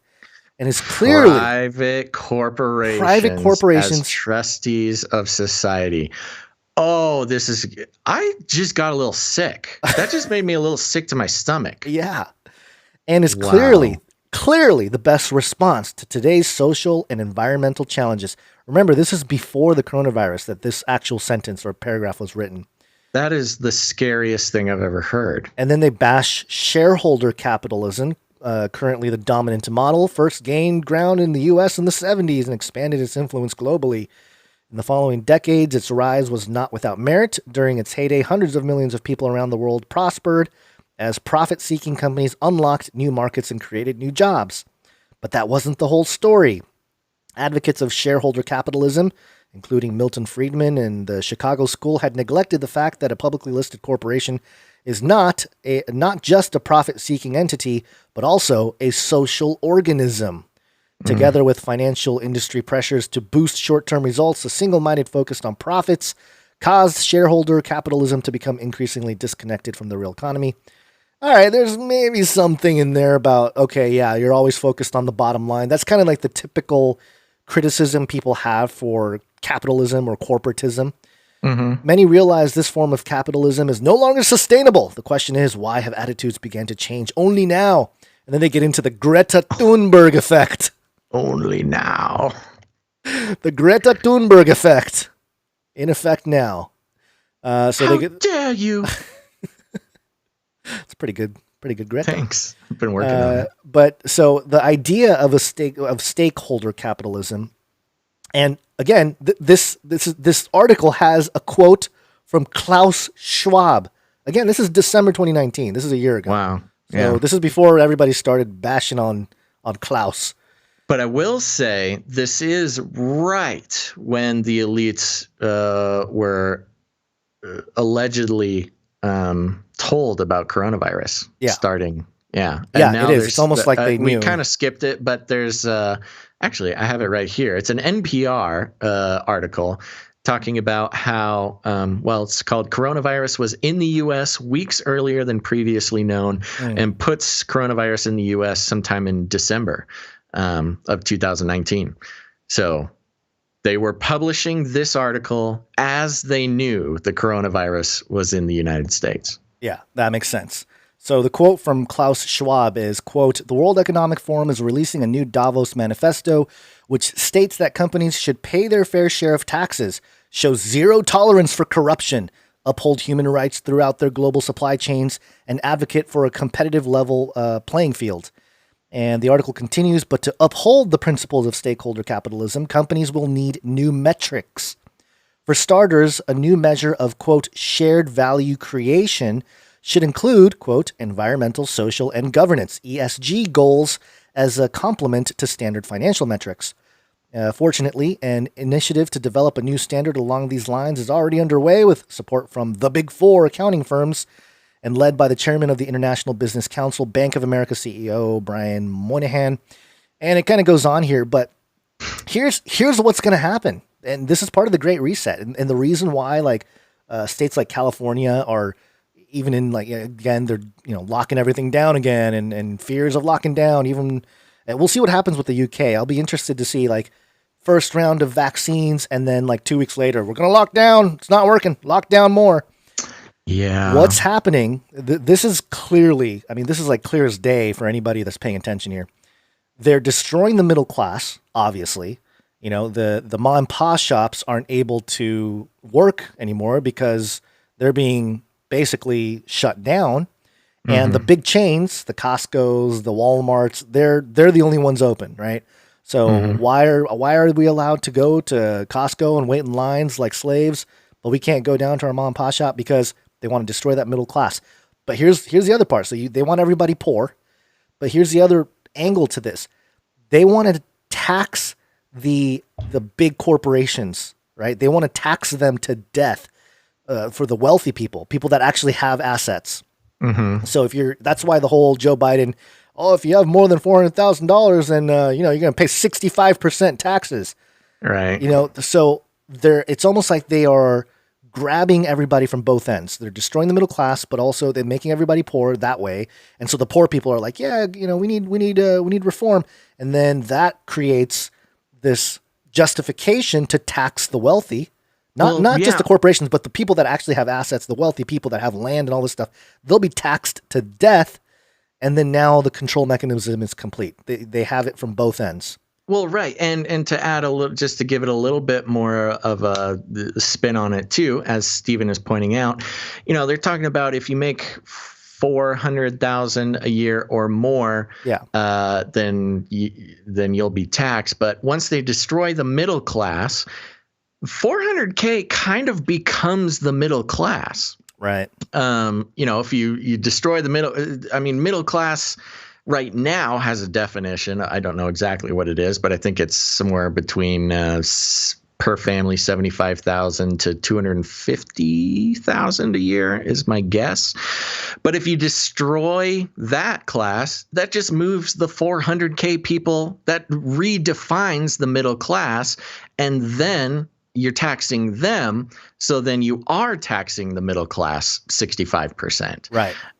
Because of course it's the ultra bajillionaires who are the ones who are going to get away with the most, the ones who own Walmart and own, $400,000 a year. That's somebody who owns a successful large mid-sized business. Yeah. That, you're not talking about the Walton family or anything at that point. They're like billions. You're talking, if you have a family who owns maybe a chain of, I don't know, chicken joints or something. And when I say chain, I mean a regional chain. I would even say, see, I think those types of companies in your area, in LA, making $400K a year, that is the middle class. Basically. Oh yeah, that is middle class. Yeah. If you make under 200, you're got a lot of worries. You're scraping by. Yeah, you are scraping by in LA with 200K. Yeah. Which sounds crazy, but that's just the fact of the matter. Yeah. Yeah. I get a little distracted here, but sorry. Yeah. Let me mention a couple other things here. The actual 3 ways. Number 1 is scale up the deployment of technologies, and those technologies include, in particular, stand out for delivering value for business and governments to safeguard. One of them is blockchain. Blockchain. Big data analytics and artificial intelligence. So AI and blockchain to help root out corruption. This is nothing. I know. But it's funny how the World Economic Forum are saying that that's how you root out corruption. And it's like, well, why don't we do that with the World Economic Forum first? How about that, folks? Yeah. Number 2, ensure ESG includes good governance. ESG, which is environmental, social, and governance reporting. Yet the G, which is governance, must be treated with a sense of urgency and priority as well. Without effective governance, we may fall short on the delivery of everything else. Let's remember Enron and the 2008 financial crisis. Oh no! Remember. Nice little nod to Sidney Powell with the Enron, bringing up the Enron. Yeah. Yeah. So they want anti-corruption. They said anti-corruption represents one of the core metrics for reporting sustainable value creation. What? How? Okay. I want to know, like, the app, these guys go into some app company. All right. Use blockchain, use AI. We need an anti-corruption metric. And we're going to call it, we're going to create sustainable value creation points based on it.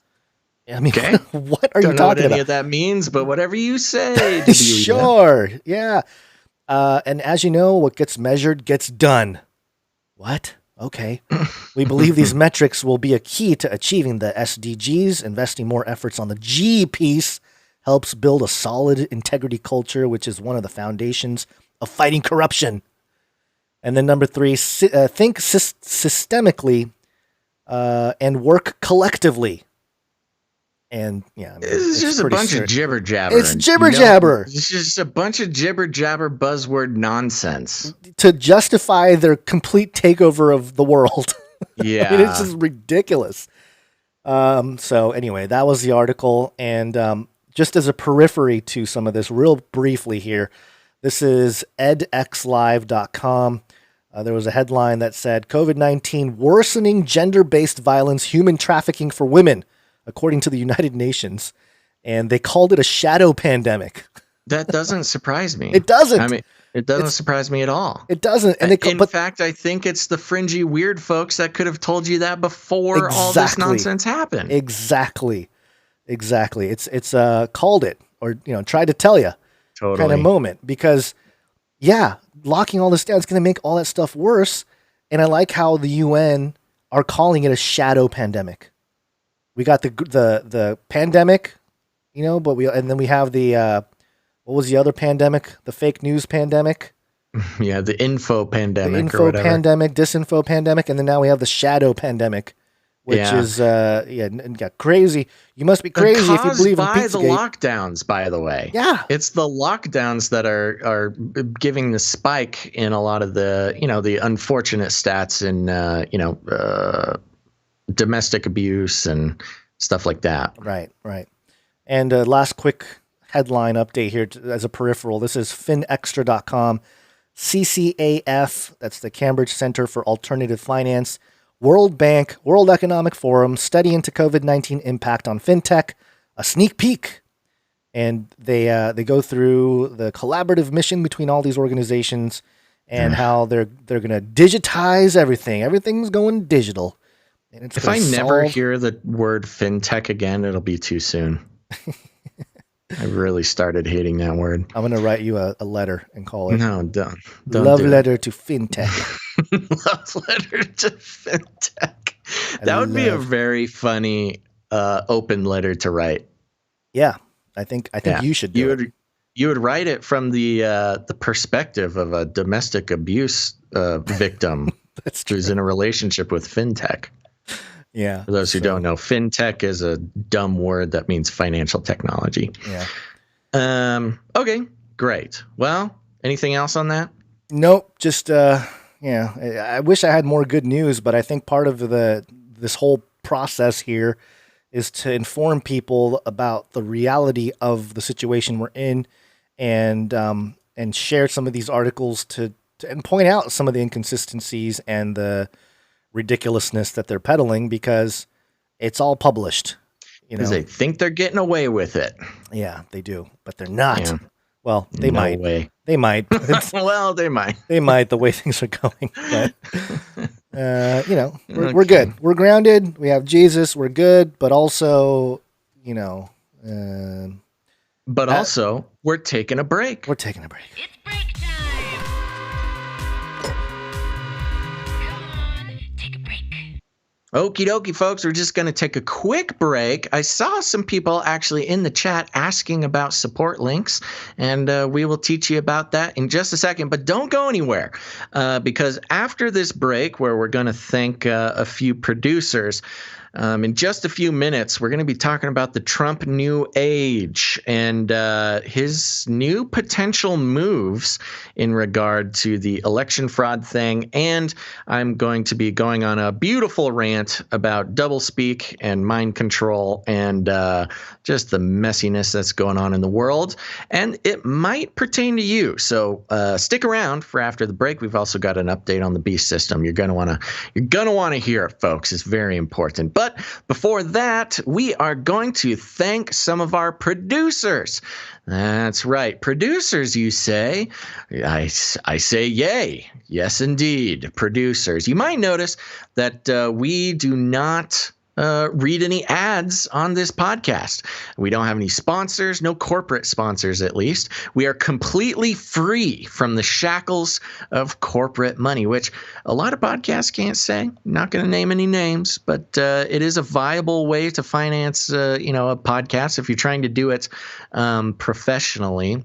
But we decided a long time ago that gaining your trust and your attention just to turn around and sell it to an advertiser seemed like an inhuman way to try to, break away from the global theology of advertising. And you know what? We're all about being counterculture around here, apparently. And so that's one of the ways that we do it. Now, let's see here. Oh, I've completely lost control of my VR space, so I'm just going to run blind on this one, as always, I guess. So there you go. Instead of luring you, dear listener, in to be advertised to by advertisers, big companies, Swiffer, WetJet, whoever, that incentivize Gons and I to consider you as a number, a piece of cattle, a commodity to be sold and traded on a global market for our own personal gain. Instead, we work on the value for value model, which is very simple. The way it works is we create value by doing the show, doing it pretty often, and we like to think we do a pretty good job with it. And we make it available to you for free. And if you get any value out of what we do, whether it's education or analysis or double speak finger pointery or even just entertainment, whatever it may be, you have the opportunity to become an actual producer of the show. And we have people coming in and doing that in several different ways. One is with your treasure. You can support us at financially if that is in the cards for you. But if supporting us financially is not possible, that's totally fine. There's tons of ways to support the show, like with your time and with your talent. And we will thank some of our time and talent folks in just a second. But right now, we will thank some of our new producers of the show.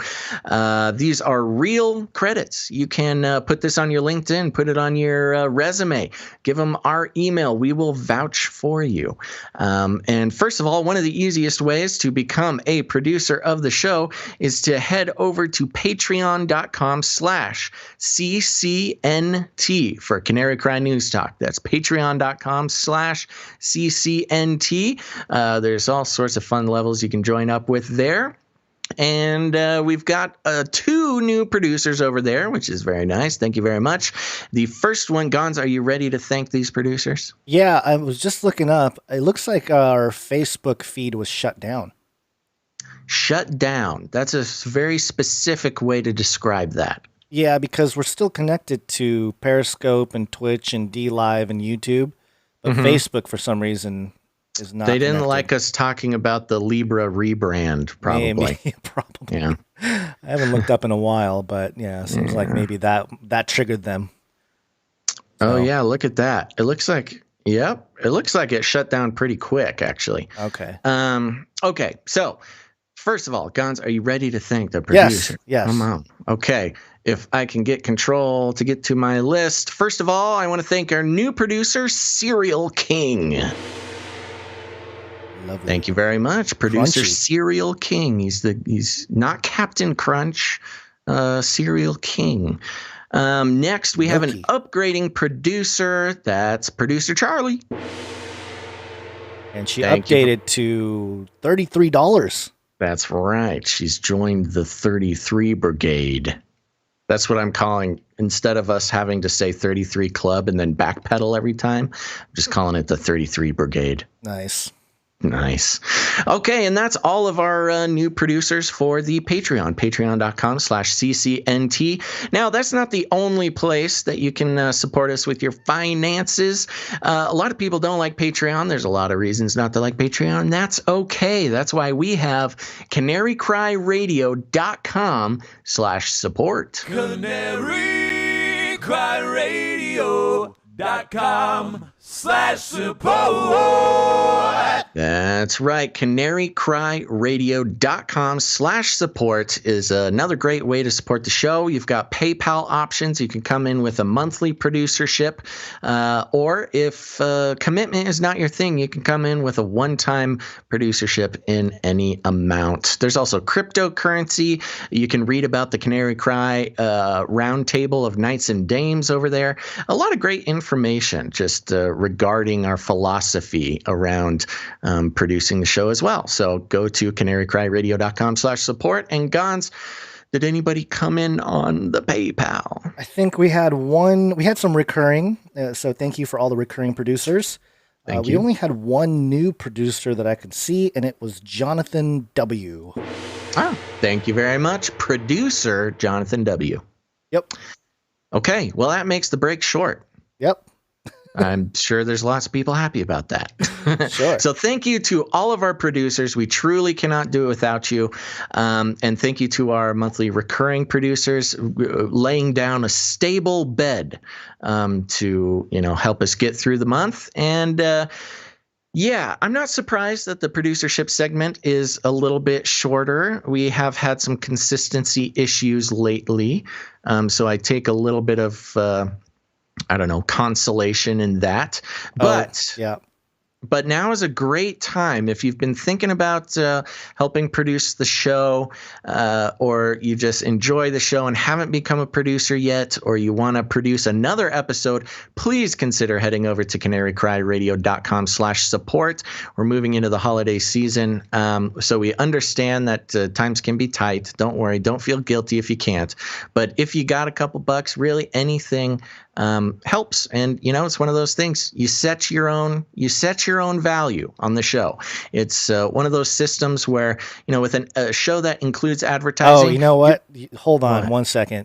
I think I know why we don't have any supporters this week. Oh, somebody's saying canarycryradio.com/support is not working. Canarycryradio.com has been down for over a week. That's why. Oh my gosh. It's still down. I forgot to How did we mention get any producers? I am not sure, actually. But that would be a good reason why. Well, I think if they go straight to PayPal, they can do it. Truth is truth in the chat. Thank you very much for bringing that to our attention. Yeah. Well, we know that. At least I know the issue. It's the fellow that can help us is really slow on the uptake.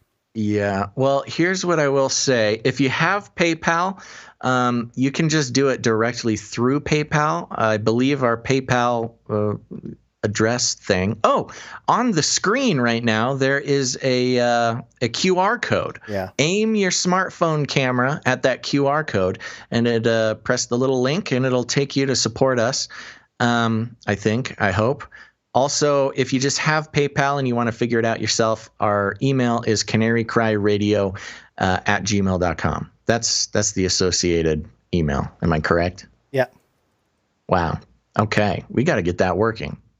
I know. There's people out there who want to produce the show. We got to let them produce the show. Okay. So there you go. If you got PayPal, you can do it all on your own. canarycryradio@gmail.com is our PayPal thing there. Okay. But finances is not the only way. Your treasure is not the only way to support the show. You can also become a producer by giving us your time or your talent. Gons, tell us more. You can support the show with your time and talent. And one of the ways to do it is with a jingle. We've gotten jingle submissions every once in a while, and they're all fantastic. We just ask that you do them as show-related content, although we do love past content that you may have produced that has to do with topics of the show. We want something a little more specific. We're greedy. Or maybe just very specific. Or just more particular. Something that has to do with the show. It's a great opportunity when something comes down the pike, down the line. Like, for instance, Klaus Schwab and the World Economic Forum. We're talking a lot about them. We're going to be talking more about them in the future. Somebody out there might want to make a little jingle for the World Economic Forum. So whenever we talk about them, we can play that little jingle. It's a fun way for people to help out with the show and get a wide variety of creative input into the production of the show. Some people, they tell us all the time that the jingles are their favorite part of the show, which, I don't know how to feel about that, but I'm glad they're enjoying something. Forget all the part where they talk. Let's just have a series of jingles. Let's just play the jingles. We can do the condensed version, Canary Cry Condensed, where it's just a bunch of jingles. Well, they'll be happy to hear. No talking at all. Yeah, no talking. They'll be happy to hear our little jingle for the art. One art, please. And we always love our artists coming in. This week, or at least for this episode, we only have a couple pieces of art to share with you. The first one, actually, it's a pair from Grace. And hey, you know what? These quotes, I think it's from me because I think it's from the last episode and I was doing it solo. The first quote here, I tried to make the robot seem more human. That was pertaining to the Flippy update with the creepy looking... Yes. He tried so valiantly. He did, but no go. And it's a good rendering of it because the robot is written in kind of a mechanical type font. And the human part has like different human aspects with each letter. So you got the skin color, skin tones, hair, eyeball, lips, fingers. Fingers. Yeah. Okay. Woo. Doing well. So a little very well there done. That Grace got a little blue for a second, but she didn't. Good job, Grace. No, good job, Grace. Second one from Grace, actually. This one is, hey, let me go. Look it up on the Splinternet. Whoa.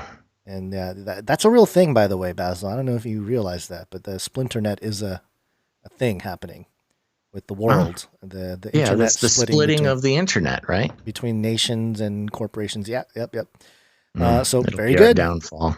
Very good. And one more piece of art. Thank you, producer Grace, for those quotes. Keep them coming.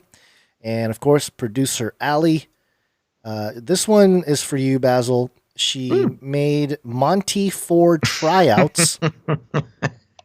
This is great. And of course, we're all mourning the recent passing of my cancer-laden cat. She had a peaceful go at it at home, which we were very happy about. But yes, we are taking Monty the Fourth tryouts.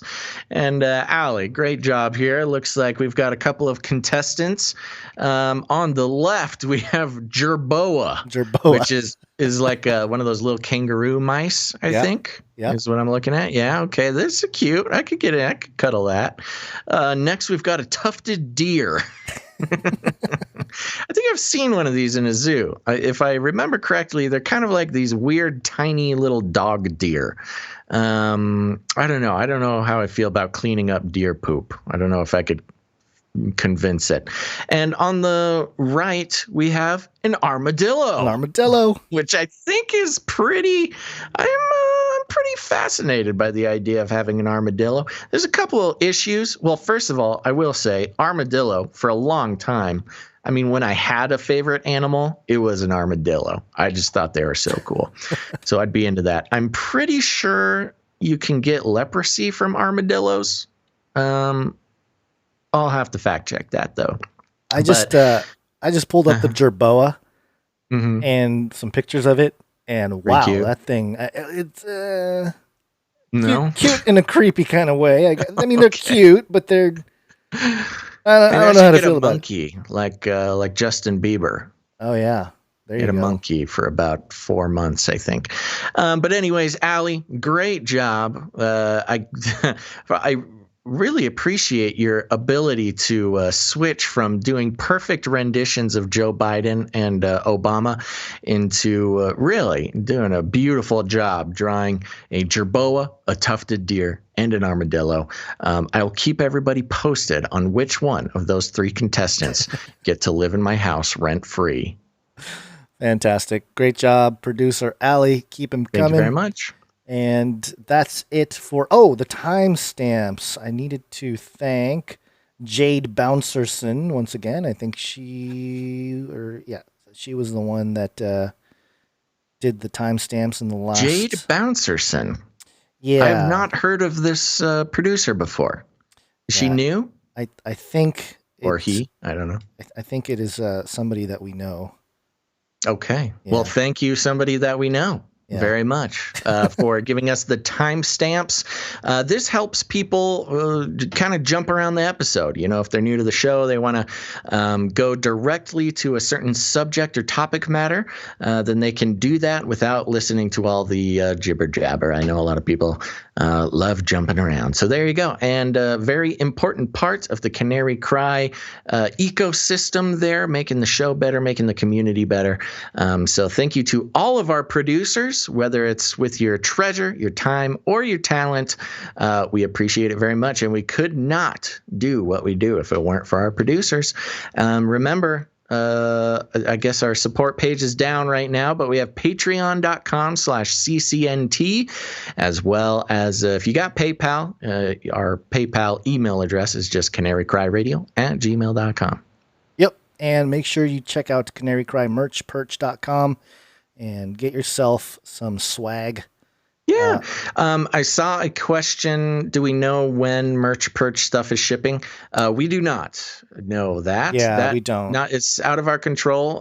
Producer Dust, if you're listening and you have any update on that, send us an email. Let us know if we can tell anybody anything. I think it's from I think it runs through a manufacturing company. So I assume they have their act together, and you should have it before Christmas, although I just can't make those promises. I'll have to talk to producer Dust. Yep.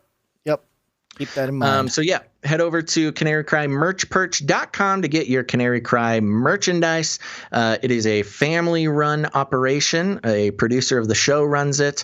Everything is sold at cost to make it the most affordable for our dear Canarians. And you do get the opportunity to tip the webmaster, which please do because it costs him money to run the thing. As well as you can tip the artist, or you can tip Gonz and myself. There you go, canarycrymerchperch.com. Woo! Yes, it's wake-up time. Hey, yo, wake up. Okay, folks, it's time to wake up. Now, I wanted to start out with this article from WND.com. And Gonz, hit me with a little bit of a Trump jingle. We will launch a new age. That's right, folks. We're launching the new age. WND.com, which is a famously right-leaning outlet. But I've seen this article or versions of this article or claims from this article floating around, and I really feel like I need to discuss it. I'll read through it to kind of give you an idea, but there's a bigger conversation to be had. The article is titled "Treasonous Enemies Within. 3-star General Pushes Trump to use emergency powers." Lieutenant General Thomas McInerney, U.S. Air Force retired, said in a no-holds-barred interview that he doesn't believe the courts are likely to come through for President Trump. Despite massive amounts of evidence of widespread irregularities, many judges appear either unable or unwilling to sort through allegations of rigged voting machines and dozens of affidavits from eyewitnesses to ballot stuffing, denial of Republican poll watchers from observing the process, evidence of more votes cast in hundreds of precincts than were registered to vote, and a host of other irregularities. Now, keep in mind, right off the bat here, it's not that judges are unable or unwilling. A lot of those court proceedings are getting hung up on the standing issue, where those who are bringing the court filings do not have standing to actually carry the trial through. But let's keep going. The general placed the burden squarely on President Trump to use the emergency powers at his disposal and put down what he described as a coup d'etat in progress. I do want to mention coup d'etat is being thrown around quite a bit. Historically and implicitly, coup d'etats are sort of implicitly a military forced activity to change an administration. So that's one thing that, again, we're trying to step outside of the left-right paradigm. I know we have a lot of people who support Trump and want to see some stuff happen with this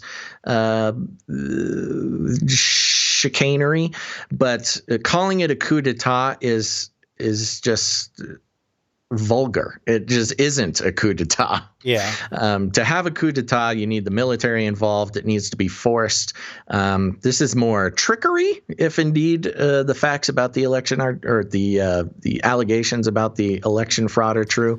It's more trickery, not coup d'etat. But we'll be hearing more about coup d'etat as we go. Well, I mean, I will just to sort of not counter that point necessarily, but it would be interesting to note, because if, aspects of the CIA or the FBI or other organizations are involved in part of that election, fraud type of stuff, then would that be considered military?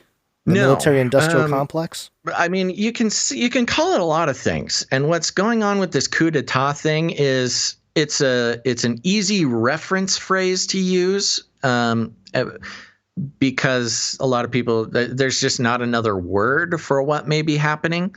But a coup d'etat explicitly is by force. I mean, with all coup d'etats throughout history, there are soldiers storming the palace. That is what a coup d'etat is. It's military. It almost always is somebody, it's the military using military force to oust some sort of leader. That is the historical framework for a coup d'etat. I mean, nobody's going into the White House with guns to de-seat Trump. That would be a technical, historically accurate coup d'etat. But the reason I even point this out, it's kind of a myopic thing to focus on, which I understand, and a lot of people don't care. But the reason why I do care and why I'm making a big deal about it is because this matters. The rhetoric being used, I love pointing out manipulative rhetoric in all things. And of course, usually it's HuffPost or CNN or, someone you love to hate that I pointed out. But I would not be stepping outside of the left-right paradigm if I did not do the same thing to conservative-leaning outlets. So the use of coup d'etat to describe what's going on whether it's on purpose or not, is not an accurate description of what's going on. But so, that's as Phil Parker put it. Oh, sorry, it's not a coup d'état; it's a coup. Yeah. Little Kaya's yeah, sitting you on my should lap. just call it a coup. Like, it's okay to just call it a coup. It's not a coup d'etat by force. Okay, moving on. Here's a quote. When you coordinate 6 to 10 states using cyber warfare, again, kind of an exaggeration, but okay, to change the outcome of the election in favor of whoever you want, these are treasonous acts. I'll agree they may be treasonous. McInerney said in a November 29th interview with Brennan House of Worldview Weekend TV. Not just fraudulent acts. Quote, these are not just fraudulent acts, they are treasonous acts because it means changing the government, the general said. And when you add Russia, China, and Iran foreigners into it, you complicate it and make it even more treasonous. So cyber warfare and Dominion voting systems, which we're talking about in Georgia, Michigan, and several other states, Pennsylvania as well, using Hammer and Scorecard, which are ballot manipulation software attacks. Plus, has anyone seen the Justice Department or FBI in any of this? That is very worrisome. I agree with everything you just said.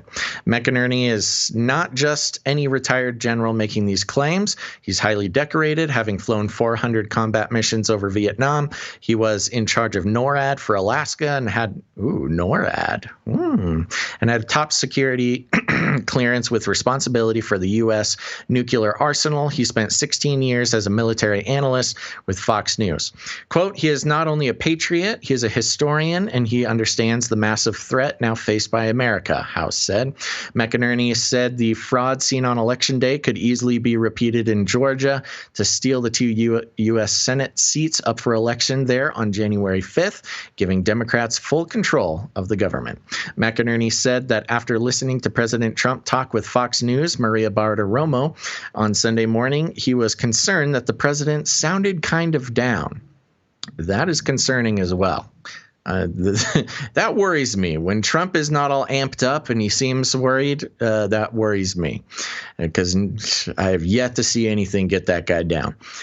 Quote, what startled me was he kept talking about fraudulent votes. And then I heard Rudy Giuliani talking about fraudulent votes. It's not fraudulent votes. The American people must understand we're talking about treason. McInerney said President Trump must be compelled by his supporters to, quote, honor his oath of office and employ the tools available to him to quash the insurrection that he believes is in progress. He said U.S. Marshals should have immediately seized the voting machines in Georgia and every battleground state as soon as it became apparent that ballot numbers were skewed in favor of Joe Biden. According to attorney Sidney Powell, speaking in an interview with Lou Dobbs, the Dominion Systems machines were set to give Biden a weighed count of 1.25 votes for everyone he received, while Trump's votes were set at 0.75% of each vote. 0.75%. I don't know if that's what they were meaning to say, but of each vote he received. This means that 2.7% of the votes were switched from Trump to Biden in multiple battleground states. Massive fraud was also reported with the mail-in ballots in Michigan, Pennsylvania, Georgia, Wisconsin, Nevada, and Arizona. At a public hearing on Monday held by state legislators in Arizona, witnesses reported their state had 1.9 million mail-in ballots that were separated from envelopes without any signatures that could be verified. Similar reports dripped out of Georgia, Michigan, and Pennsylvania. Just to point it out, not that it matters that much, but they say the ballots without any signatures that could be verified. Phrasing it that way, without any signatures, makes you think that they had no signatures, or at least that maybe some of them had no signatures, when in fact the signature verification, I'm not too convinced with verifying signature verification. I know that my signature almost never looks exactly the same. I'm not even sure if signature verification, that's such a archaic way to verify things. But anyways, quote, we had the director of the CISA, the Cybersecurity Infrastructure Security Agents, Chris Krebs, who was fired 2 weeks ago by President Trump, say This was a perfect election. Please, said McInerney, this was the worst election in the history of any democracy. And he comes out and says everything was perfect. So you can see the work of the deep state, which is complicit in this treason. Seems reasonable. The retired 3-star general was very specific, and here's where it gets a little worrisome, in what he said Trump must do to put down the coup. He must invoke the executive order that Trump signed on September 12, 2018, allowing the president to declare a state of emergency related to foreign intervention in U.S. elections. Quote, he has got to declare a national emergency. He should also use the Insurrection Act, which has a lot of concerns about it, but that's okay, because we have an insurrection right now in this country when you look at Antifa and BLM, plus other groups. He must suspend habeas corpus, as President Lincoln did in 1861 and Franklin Roosevelt did in 1942 when World War II started. McInerney said a silent coup is being perpetrated in plain view. It could turn violent, but so far it remains bloodless. The Chinese military doctrine of warfare includes 6 stages, yada, yada, yada. So the thing that I really wanted to point out was suspending habeas corpus, as President Lincoln did in 1861 and Franklin Roosevelt did in 1942 when World War II started. What he's referring to here is martial law and military tribunals. Now, martial law, obviously, we know what that is. That's a military occupation of the U.S. military on U.S. soil, which is concerning for a lot of reasons. That's how you get forced vaccinations. That's how you get curfews being held up by U.S. soldiers. That's how you get a lot of stuff we don't like the idea of. Habeas corpus, suspending habeas corpus, also a big issue, referring to military tribunals. Which we'll talk about in a second. And he refers to President Lincoln making this move, and Franklin Delano Roosevelt, FDR did it in World War II. And here's where I have a problem, because what we have here is, a very respected guy calling for an absolutist military action on American soil. And this is not very cool for a couple of reasons. But first of all, let me mention President Lincoln did do this. He did it during the Civil War, specifically to deal with Confederate spies and Confederate rabble-rousers in the North, who were explicitly deemed as enemies of the Union. And FDR did this as well, specifically to deal with Nazi spies that were on U.S. soil. Now, that is way different than the situation that we are in now. Right now, there is no individual person that is not an American citizen that can be tried in this manner, and especially because none of these people are congressionally approved adversaries of the United States. With President Lincoln, you had a congressionally approved enemy of the Union, which were Confederate spies.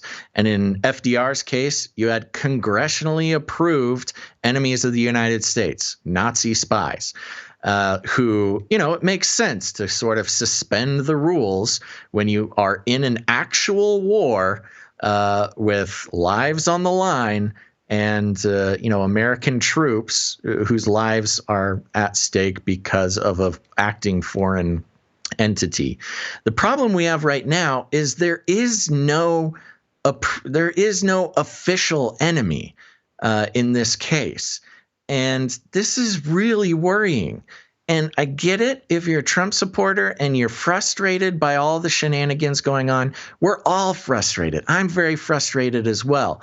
But to give President Trump the A-OK to hold military tribunals in a peacetime situation when there's not actual individual foreign actors that we're grabbing and trying to, prosecute, this is very dangerous just as a precedent-setting conversation. You may feel very strongly that there is, foreign interference, and there very well may be. I'm not saying there isn't, but there's not an individual, there's not like, hey, we got this guy, Vladimir, not Putin, but this other Vladimir, and he was sneaking in and he was fiddling with voting machines, and we got this other Chinese guy and this other Iranian guy, and we got to get him. We got to get him. There's really none of that. All the enemies in this case are basically Democratic politicians. Now, if you set a precedent where Trump is allowed to suspend habeas corpus and hold military tribunals against political, I don't even know what to call them, but just other politicians, this is a very, very dangerous precedent, and I'm very concerned with how, many of our brothers and sisters on the conservative side of the political spectrum, where once conservatives were, the biggest enemy was martial law, where the worst thing that could happen would be military tribunals and martial law and the suspension of habeas corpus, the very foundation of the American justice system. That just seemed like nonsense that Obama would do or some other evil Democrat president. They are begging for Trump to take military action on American citizens right now. And it is really concerning to me. And, I would love to hear if you have different ideas about this, Gons, I'll give you a second. But this is really, talk about doublespeak. Somehow they have twisted the conservative values from small government and worrying about democratic military tyrants like Obama or potentially Biden or things like this. And they are begging Trump to do the exact same thing, institute martial law, suspend habeas corpus, and, basically take wartime actions in what we are currently in, which is one of the longest periods or one of the most peaceful periods of American history. And, it's easy to forget that. But as far as new wars and new military actions going on, Trump's presidency has been one of the most peaceful. And I would just hate to have that change, and especially as American citizens as the targets. Because here's one of the biggest things is precedent. If Trump sets a precedent where he can suspend habeas corpus, institute military tribunals, really take, for better, for worse. I hate to sound like some sort of wacko here, but that basically would make him a military tyrant. And we're so afraid of Obama or Biden or whoever becoming a military tyrant. But begging Trump to do it is not the solution to our problems right now. And yeah, I don't know. That's it. Because he set that precedent in 2024. If he does it, and if indeed it keeps him in office for another 4 years, you might be celebrating for this 4 years. But you will not be celebrating in 2024 when, I don't know, a Democrat gets in and says, oh, well, now we are calling fundamentalist Christians a threat to American society, so I'm going to be suspending habeas corpus, and I am going to be instituting martial law, and we will be trying fundamentalist Christians because they're terrorists and bad people. Well, don't worry, we're going to be using military tribunals. And you go, what? You can't do that. That's crazy. Well, Trump did it 4 years ago. Why can't I do it? And I think look, that might be a bit of like worst case scenario. I agree. I am thinking worst case scenario. But when you are giving the total public go ahead for the government at all, no matter who's in charge of it, to suspend habeas corpus, which is the foundation of the Western judicial system, and get the military involved in a time of peace against American citizens, this is not a precedent you're going to want to set when somebody else, not your guy, is fighting for, whatever they're going to be fighting for. And so there's my rant. I felt very strongly about this. I talked about this with a few people and had to go in and do a lot of research. But I'm just telling you, if you are a non-left-right paradigm person, it's one thing if you're a diehard, Republican and you just want Republicans to win no matter what, that's just what you're going to do. But if you realize that the left-right paradigm are two different sides of the same coin and both are working to tighten control of normal individual citizens trying to live their lives, this is not something that you want to be in favor of. Yeah, so I think I agree with you mostly on what you stated. I think there's a few things you mentioned that are triggering for certain people depending on the audience.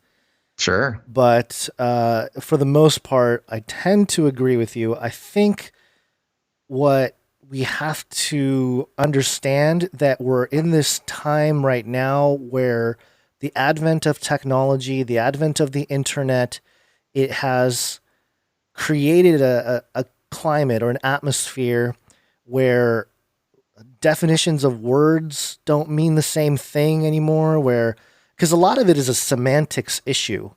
When you started bringing up some, congressional type of definitions of. I disagree. I don't think that's semantics, but I'll let you make your case before I rip you apart. No.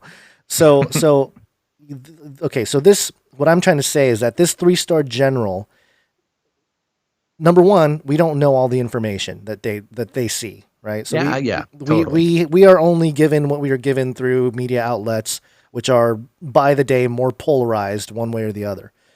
So it's very difficult for us who understand the right-left paradigm to get any kind of balance, or we have to take what we get from news sources that are continually moving further and further apart. Mm-hmm. So that's one point. Secondly, this 3-star general, for him to justify this, he has to. I don't think he's just saying it because we might lose the Republicans might lose the election. He has to have some kind of intel that would suggest foreign actors that are truly being involved here in some kind of election meddling or whatever it is. We've heard about China, we've heard about Iran, we've heard about the Frankfurt servers, the Dominion being a Canadian company, and so there's all kinds of international people involved. You're right in that they're not officially stated as like enemies of the state, that we are at war with or anything like that. So I understand your concerns for just allowing a nilly-willy, like free, hey, It's akin to the war on drugs or the war on terrorism, where there's no stated clear enemy, which, as we've seen, let's just take the war on terror. As we've seen, when there's not a congressionally approved enemy of the United States, then you can just do whatever you want and just call it the war on terror, which has been one of the most reprehensible, military campaigns in U.S. history. Right. Yeah. So, and we've reported on this channel for American citizens, by the way. Yeah. I'm not even trying to defend other people. I'm just saying for Americans, the war on terror has taken away more of American citizens' rights than any country has ever attempted to do on American soil. Yeah, and a lot of it was done, I think, on purpose to destabilize, use the American military arm to destabilize other nations to submit, and at the same time destroy the freedoms of our country. It's a whole other rabbit hole. Yeah, it's a our people know killing too. Yeah. So what was I was getting to another point there. You're talking about the semantics, but yeah. So we've talked about, and we've reported on this channel how people's opinions of how we're in this Cold War with China and this kind of thing, and maybe I'm just trying to play, if you want to call it, the devil's advocate for this 3-star general, and trying to think, what would he actually? Because he must understand at some level that if you allow this rabbit out of the hat, then it could backfire like crazy with whoever. If Biden even takes office in January, it can backfire in months. Like 2021 could be a horrible year for people that want to stand for the Constitution and freedom and all that kind of stuff. Yeah, so, and look, I'm not sorry. Keep your thought. Don't lose it. But yeah, when I'm talking about 2024, if Trump does do this and instigates all the stuff we're talking about, and still loses, which is possible, it's not impossible, then Biden takes control in January. And then again, precedent setting has precedent and will probably already be in a state of martial law, and you could just go straight into forced vaccinations or whatever. This is the worst possible thing in any case. Yeah. But my point about the technology was that warfare in general looks different. That's true. In a sense, and the article even mentioned the cyber warfare type of thing. And again, it's hard because there's no language. Warfare. It's hard to identify the enemy. Identify the enemy, number one, but also define exactly what a cyber warfare looks like. Because the public at large doesn't really understand it. You might understand it if you're a techie person, but then you fall into the trap of, we're just building a technocracy. We're in this civil war between technocrats, people that understand what's going on technically. And so I think there is something going on between the white hats and the bad actors and hackers and stuff like that. That's been going on for a while. And so, if Trump does this is the one thing he can do that if he does do something like this and pulls it off and he's in office for another 4 years, it'd be very hard to do. But if there are enough Republicans in the Senate and, enough influence, strong arming the House and everything, he could sort of, amend certain things, to update, how certain pieces of legislation. Needs to be done either way. It needs to be done either way, but he might have the ability to do that or have some time to implement that so that it can't be abused, moving forward. So maybe that's the grand plan of Trump. That's possible. But you want to hear my most recent crazy conspiracy theory? Trump is a reptilian. That's launching not a new conspiracy age theory. That's truth. Known. Yeah. Okay. No, my new, and it only came when I was like reading through this and breaking it down. I mean, how brilliant of a conspiracy would it have been if Trump sabotaged his own election and framed whoever needs to be framed to get public support for basically becoming a military dictator? Is that from your LibJoe friend? No, I just thought about that, because I'm just trying to look at all angles. I mean, you can't, I can't really trust any of the red or the blue or either thing. They're all in it for power, and in the end, they're all working towards the same goal. But I mean, if there was a conspiracy where Trump sabotaged his own election and made it all wonky enough, because I mean, he really hasn't done a whole lot. There hasn't been a whole lot done. There's been attempts at a few court filings that haven't gone through. He hasn't done a whole lot to fight this. But what if he sabotaged his own election to get support? And maybe he does, maybe he would have won the election. It's very possible that he has more support than, he definitely has more support than the media would let on. But if he knew that if he could make it look like a totally botched election, that his supporters, which are probably the majority, would not only let him forcefully stay in the White House, but give him the public approval to basically turn into a military dictator, turn into, instigate martial law, suspend habeas corpus, get execute emergency powers, which basically does make the president a king, which is the exact power that I think he would really enjoy. Yeah. I mean, that's not crazier than a lot of, conspiracy theories. Sure. Yeah. I mean, in my opinion, the agenda for these elections, whether you're on the right or the left, it doesn't matter. The agenda for this election was to ruin the confidence of the public in terms of a U.S. election in general. And if you're thinking about a Hegelian dialectic, I think this was even stated by some, ex-CIA or something, saying that, 2020, our goal is to just ruin confidence. And if you're thinking about the technocrats and what they would do, what the move is for them, they would want destruction. They would want distrust and falling apart of the traditional way of doing things, because like with money, like with anything that's going digital, we're seeing changes, and we're seeing sort of the inability for certain ways things happened to adapt. Because here's the thing, and I think there's some merit to this idea of Trump knowing that it's going to, fall apart. Because if Trump really wanted to do something and make a really honest election, he definitely had the ability to put in some executive order or whatever. He's been calling fraud on the election for 4 years. He's been assuming that there was going to be fraud. You would think that he would have put some things in place to mitigate it a bit beforehand. Sure. And we've heard about the watermark and stuff, but have yet to see anything come from it. Yeah, I don't think it was. But again, there is technology that is way ahead of the stuff that we're using in the elections the way they are, and technology that would not compromise certain aspects of privacy and things like that, and still allow both sides of the right left to sort of hold each other accountable to keep things transparent in an election. The theater. The theater of the left-right paradigm.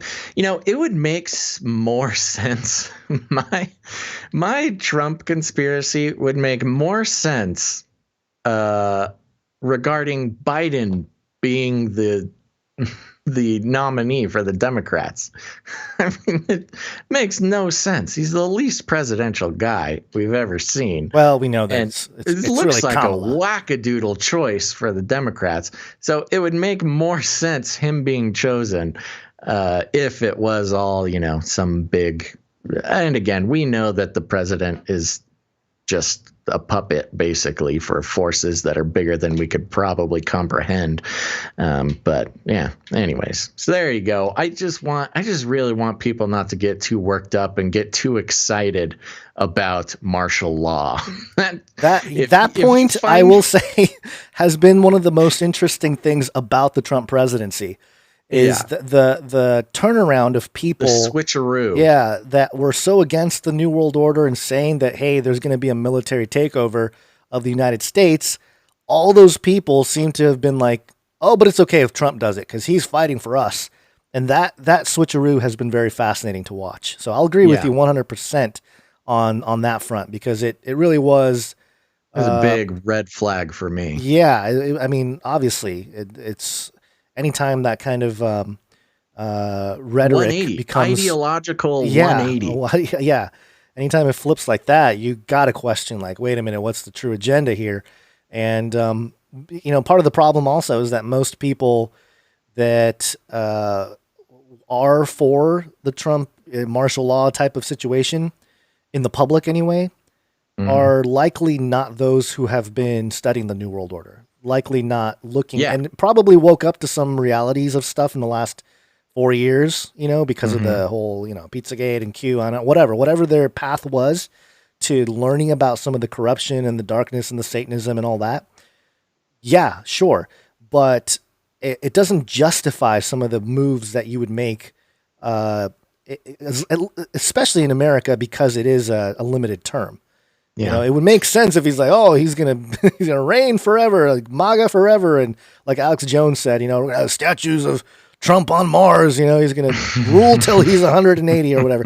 Like, okay, maybe. I mean, even in that case, there's some problems, obviously, but you can't just let every cat out of the bag, and to do your own thing. You're just it's a two-way street here, and it's been designed that way, But maybe that's what it is too. We had that conversation with Justin and Westfall last week about the belly of the beast and how the United States was created to be the new Atlantis.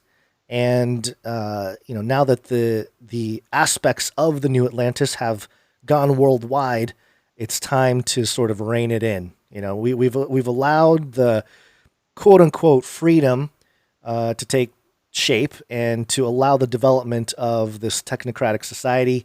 And so now we can tear down that aspect that brought us here and we can reel it in. And now we have our completed new Atlantis worldwide.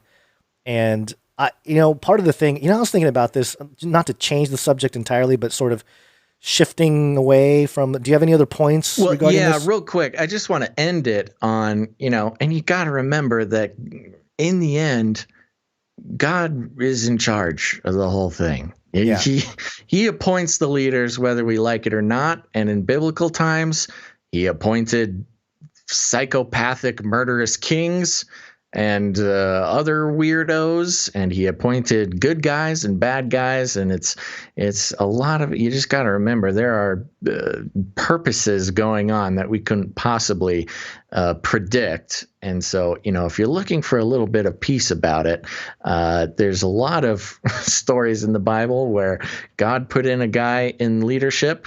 I'm not comparing either of the candidates specifically to the psychopathic, murderous kings of the Middle East in the Bible, but no matter where you land on that subject, God's in control and he's got a plan. And so that should give you at least a little bit of a breath of, give you a sigh of relief before we all die of stress heart attacks about this whole thing. I like how we can play the chameleon when it comes to being like a godly citizen, because you can say like, hey, God's in control of Trump, and the Republicans will be like, yay.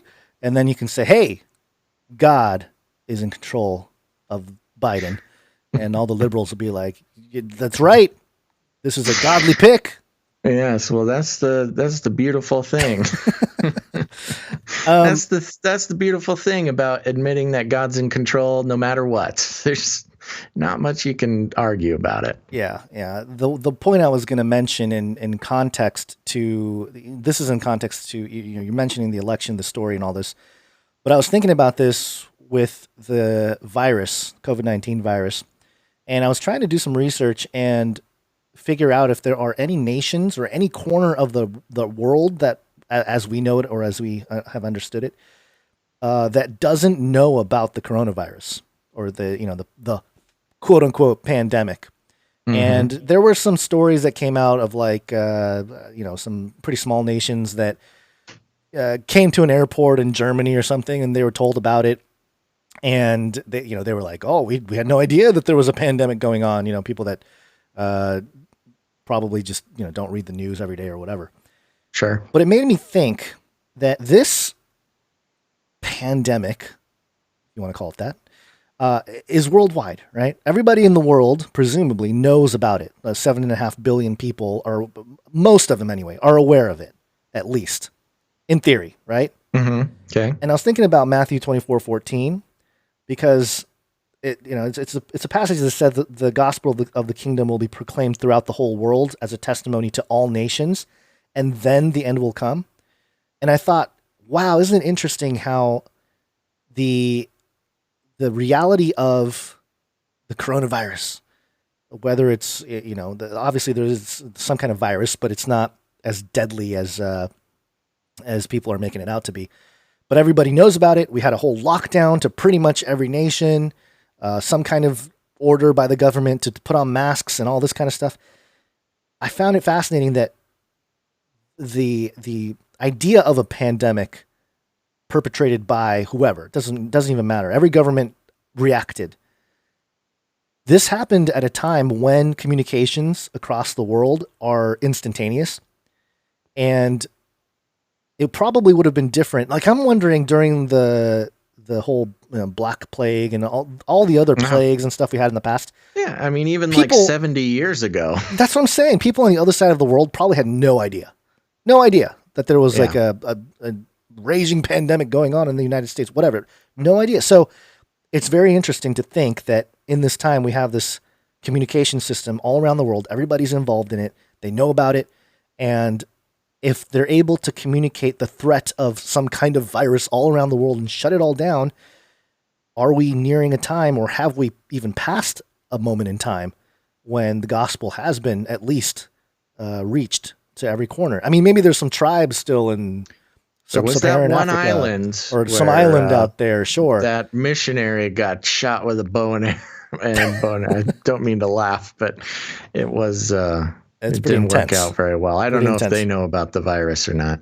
Well, that's what I'm saying, though. Other than that, and they can be taught about it, obviously, if you're being visited by, different types of people. But I just thought it was an interesting thought experiment to talk about, hey, are we in the end times?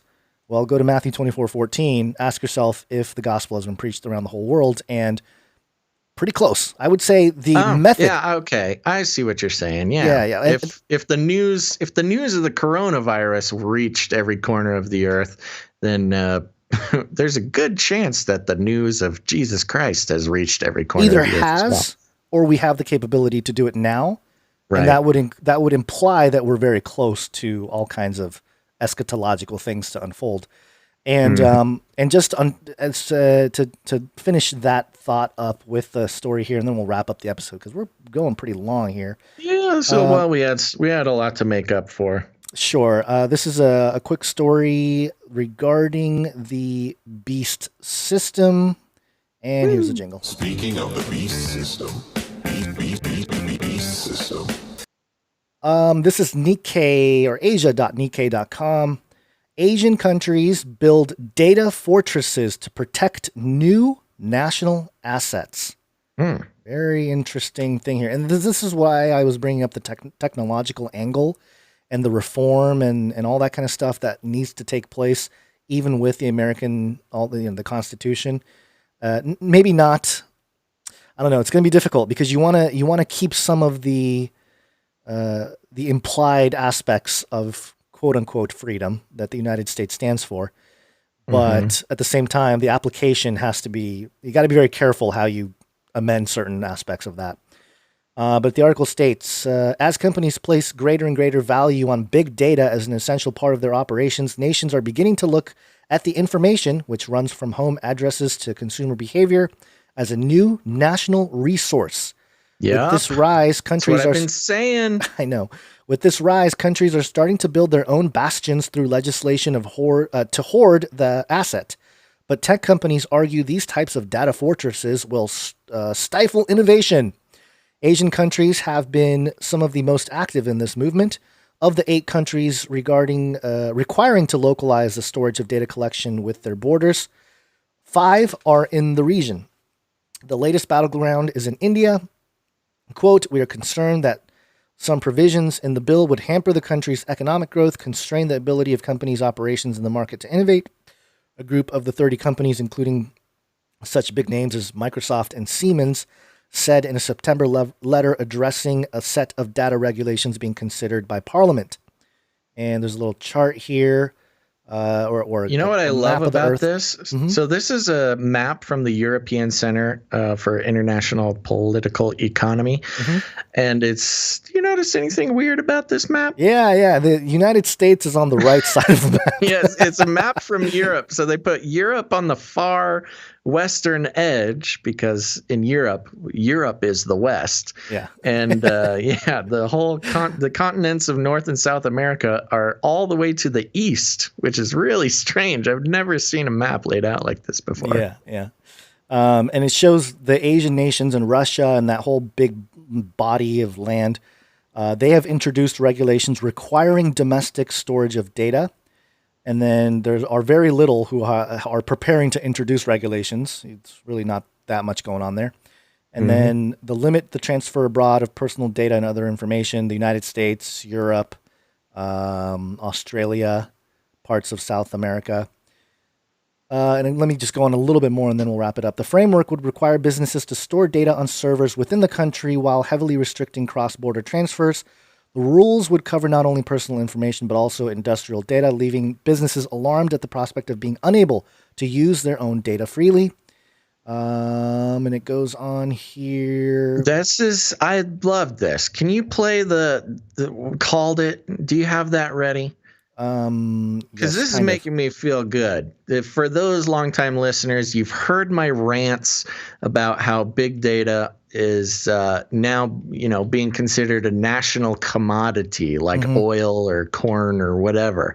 It's no longer this free flying big data flying around the earth thing. It was the whole problem with TikTok and Trump forcing the sale of the American use of TikTok is because sending your data to another country is akin to letting them pump the oil right out from under your feet. Called it. Thank you. The hoarding of data is symbolic of a broader fracturing of the internet, the Splinternet. Oh my gosh. Naoki Hirao, founder of Japanese startup Planetway, was struck by the use of the term Splinternet at the World Economic Forum's annual meeting in Davos in January. But Hirao sees this state of affairs as temporary. Quote, the nature of the data economy is that the more data you cross together, the more competitive you become, he said. Even countries that try to fence in their data will connect with the outside again as they look for more. It's kind of an interesting point. But I think it'll be regulated or at least filtered in a way, right? Well, notice how this is framed in... basically, he's framing it in the merchants of the world framework. Yeah, exactly. Meaning companies should be able to live globally and we don't need any national borders when it comes to our data. It's very, one world ordery, but giving the power to corporations, which, as we read at the top of the show with the World Economic Forum, considering stakeholders being private corporations being the most important actors in the globalization. So there's a lot of twists, and this is a great find, Gons. You found a great puzzle piece. Yeah, thank you. The quote here: in order to address them, humanity needs a digital home, a space where countries, citizens, and companies can work together to tackle policy issues and ensure that technology remains at the service of humanity. He wrote, as opposed to what? Non-humans? Dogs. Dogs? We can't let these poodles take all our data. But what's interesting about this, data fortresses, I've talked about this passage before, but in Daniel 11, it talks about the Antichrist, the king who exalts himself. And in verse between 36 and 39, it says, then the king will do as he pleases and will exalt and magnify himself above every god. And he will speak monstrous things against the God of gods. He will be successful until the time of wrath is completed, for what has been decreed must be accomplished. He will show no regard for the gods of his fathers, nor for the one desired by women, nor for any other god, because he will magnify himself above them all, which is one of the main character traits of the man of sin, Antichrist. And then verse 38, and in their place he will honor the God of fortresses, a God his fathers did not know, right? So this is like a new God that wasn't around in the ancient times. And with gold, silver, precious stones, and riches, he will attack the strongest fortresses with the help of a foreign God and will greatly honor those who acknowledge him, making them rulers over many and distributing the land for a price. So when you're talking about data and nations trying to create these fortresses. Think about the power of this Antichrist figure. It's very interesting because when this was written, right, centuries ago, they're probably thinking, a lot of the people looking at it were probably thinking like, oh, they're going to have amazing castles. They'll have a crazy army of horses and chariots. Yeah. And that's probably partly true with an actual military But also, as data becomes this national asset, and we ourselves as citizens are kind of we are the oil wells, right? Because we produce all the data. Right. Yeah. It becomes very interesting to honor it. If there was a man who comes and galvanizes a particular nation or particular company, whatever it is, and takes over everything to the point where they are able to distribute the land for a price. Like, hey, okay, you want to live here, you got to do this. And this is very much in line with the mark of the beast type of situation where you can't buy or sell without the mark and without the worship of the beast.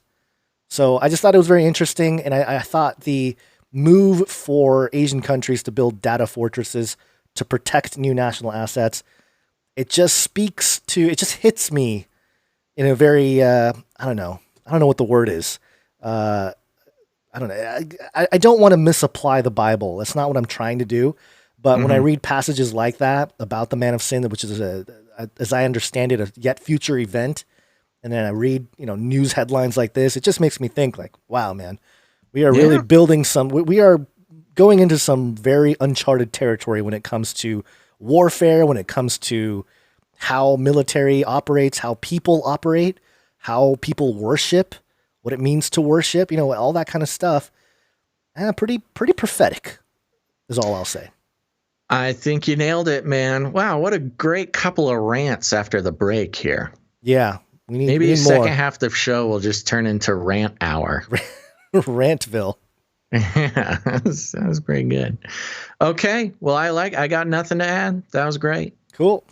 Let's got anything else? No, we've been going for almost over 2.5 hours. I think we're good. Nice long show here. So, okie dokie. Well, that just about does it, folks. So thank you so much for tuning into this episode of Canary Cry News Talk. We are so glad to be back, and hopefully we'll be able to stay on a consistent schedule of at least until 2021. I know we have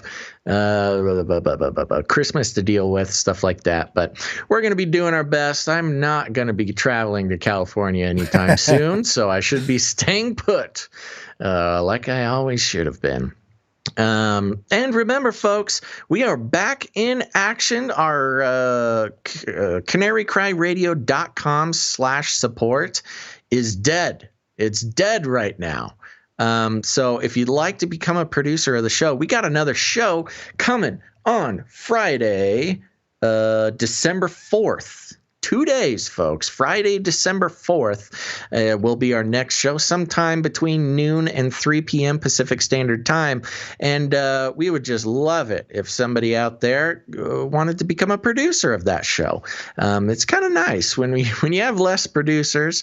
I mean, it's not nice for a lot of reasons, but you get more attention when you do produce those shows. So considering that canarycryradio.com/support is down, you can still support us, become a producer of the show. You got that little QR code in the top right-hand corner of the broadcast right now. If you're watching live, you can just point your smartphone at that, and it will give you the camera. Turn on your camera, point it at that. It'll bring you to our PayPal page. Or if you want to just do the PayPal manually, you can go ahead and put in canarycryradio@gmail.com. That is the way to get it to us.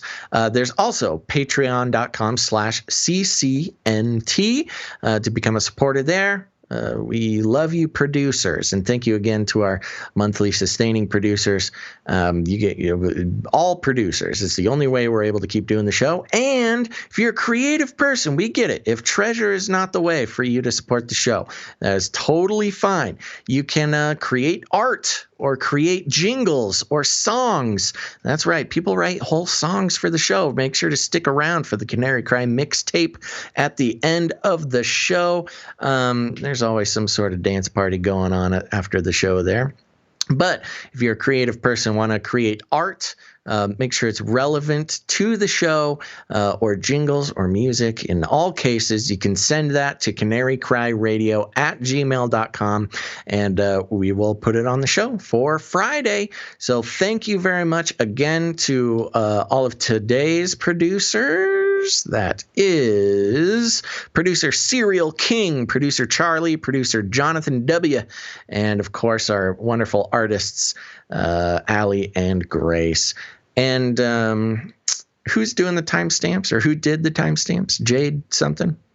Jade somethingson. Hold on. Let me get Thank it you, quick. Jade somethingson. Bouncerson. Mm-hmm. Thank you very much, producer Jade Bouncerson, for putting in the timestamps. Remember, folks, if you're watching on YouTube, you can share the show because we will pin the timestamps to the top of the comments where friends and family can just jump around the show and they don't have to quite get used to the rambling nonsense right now if they don't want to. So thank you very much, Jade Bouncerson. Let's see, what am I forgetting? I don't think anything. It's been a while since I've done this part. But another way you can support the show is by leaving ratings and reviews on whatever podcast player you use, on iTunes or Spotify or wherever. Leave a rating and a review. That's a great way for the iTunes algorithms to realize that they should be sharing the show with more people who have not heard it before. Or you can share this episode or any episode on your social media. Tag us. We'll help you signal boost that. That's a great way to help as well. And lastly, just, you got friends, you got family. They're starting to wake up that something smells fishy. And if they need a place to explore those possibilities even more, send them an episode of this show. We'll be happy to help them down the narrow path of discovering. Where does that phrase come from? Something smells fishy. I like fish. What's wrong with fish? Jesus ate fish. What's wrong with something smelling fishy? I'd be like, oh, sweet. Time to eat. Gonz is working on his tight 5 for when comedy clubs open back up. That was pretty good. This is good. We'll keep working on that. But share the show with a friend. And if you need any other instructions, here's what you do. You walk right up to him, you grab him by the cage, and then you shake it. The end of the world occurred pretty much as we had predicted. I want to shake things up, stir up some controversy, rattle a few cages. Hey, stop that! You'll never silence me. I'm the last angry man, a crusader for the little guy. Leave the bird alone. Never. Rattle a few cages. Rattle a few cages. The human race will have every opportunity to improve. And if they don't? Ask Noah. That's right, folks. Just ask Noah.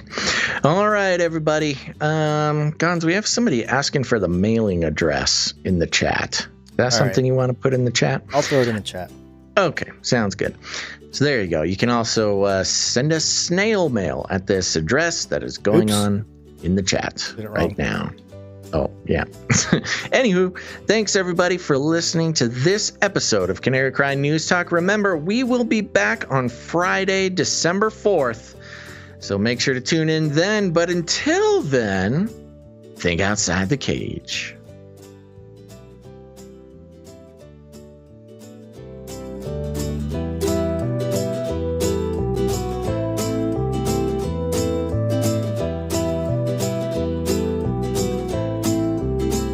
Look it up. Demonic power!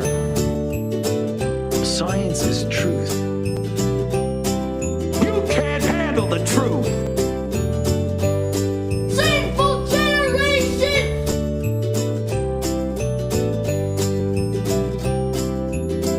This is deep.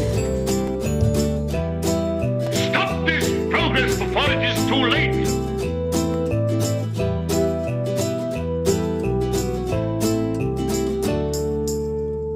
Remember, reality is an illusion. The universe is a hologram. Buy gold. Buy! I want to shake things up, shake things up. I want to shake things up, shake things up. Leave the bird alone. I want to stir up some controversy. I want to rattle a few cages. I'm the last angry man. You'll never silence me. I'm the last angry man. I'm the last angry man. You'll never silence me. I'm the last angry man. A crusader for the little guy. Well, we'll see about that. Whatever, Illuminati.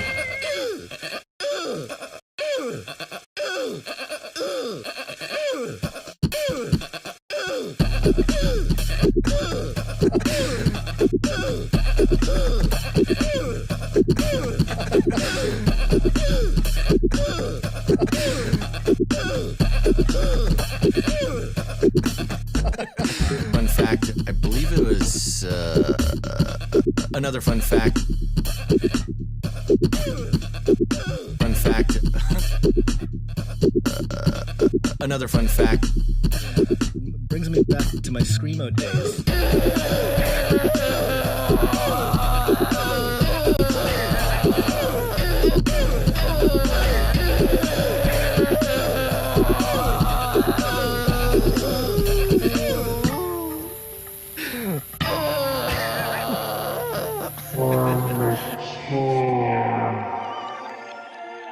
Pot, that's where I started. Light up a huge blunt. A joint. Give everybody magic mushrooms. Smoke. The CIA, I mean, lots of intelligence agencies have tested secretly dosing communities. LSD. Psychoactive pills should be covertly administered.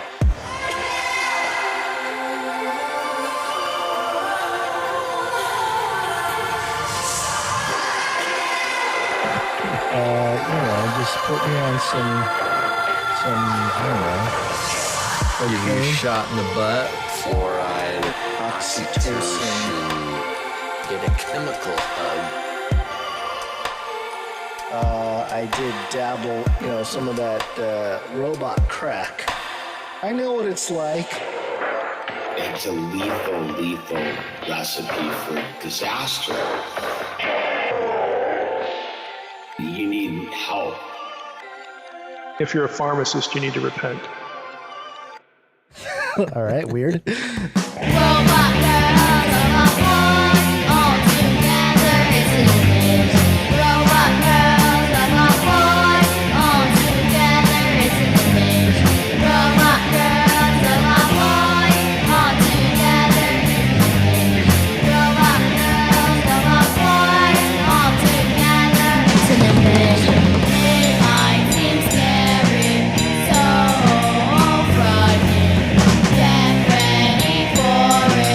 Don't push your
future humans will be confined in a people's zoo. People, I'll keep you safe and warm in my people's zoo.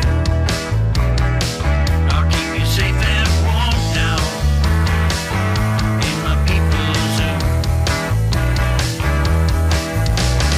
You, yeah, you in my people's zoo.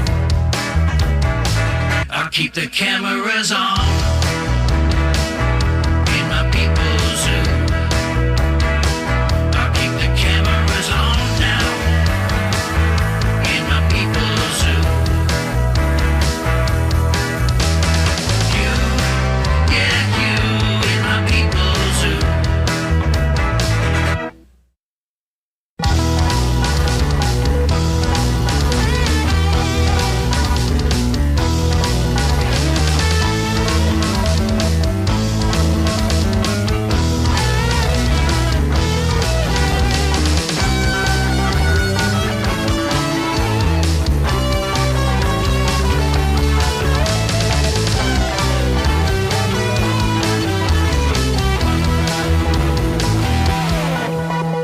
Make you fat and sassy in my people's zoo. I'll make you fat and sassy in my people's zoo. You, yeah, you, yeah, you, yeah, you in my people's zoo.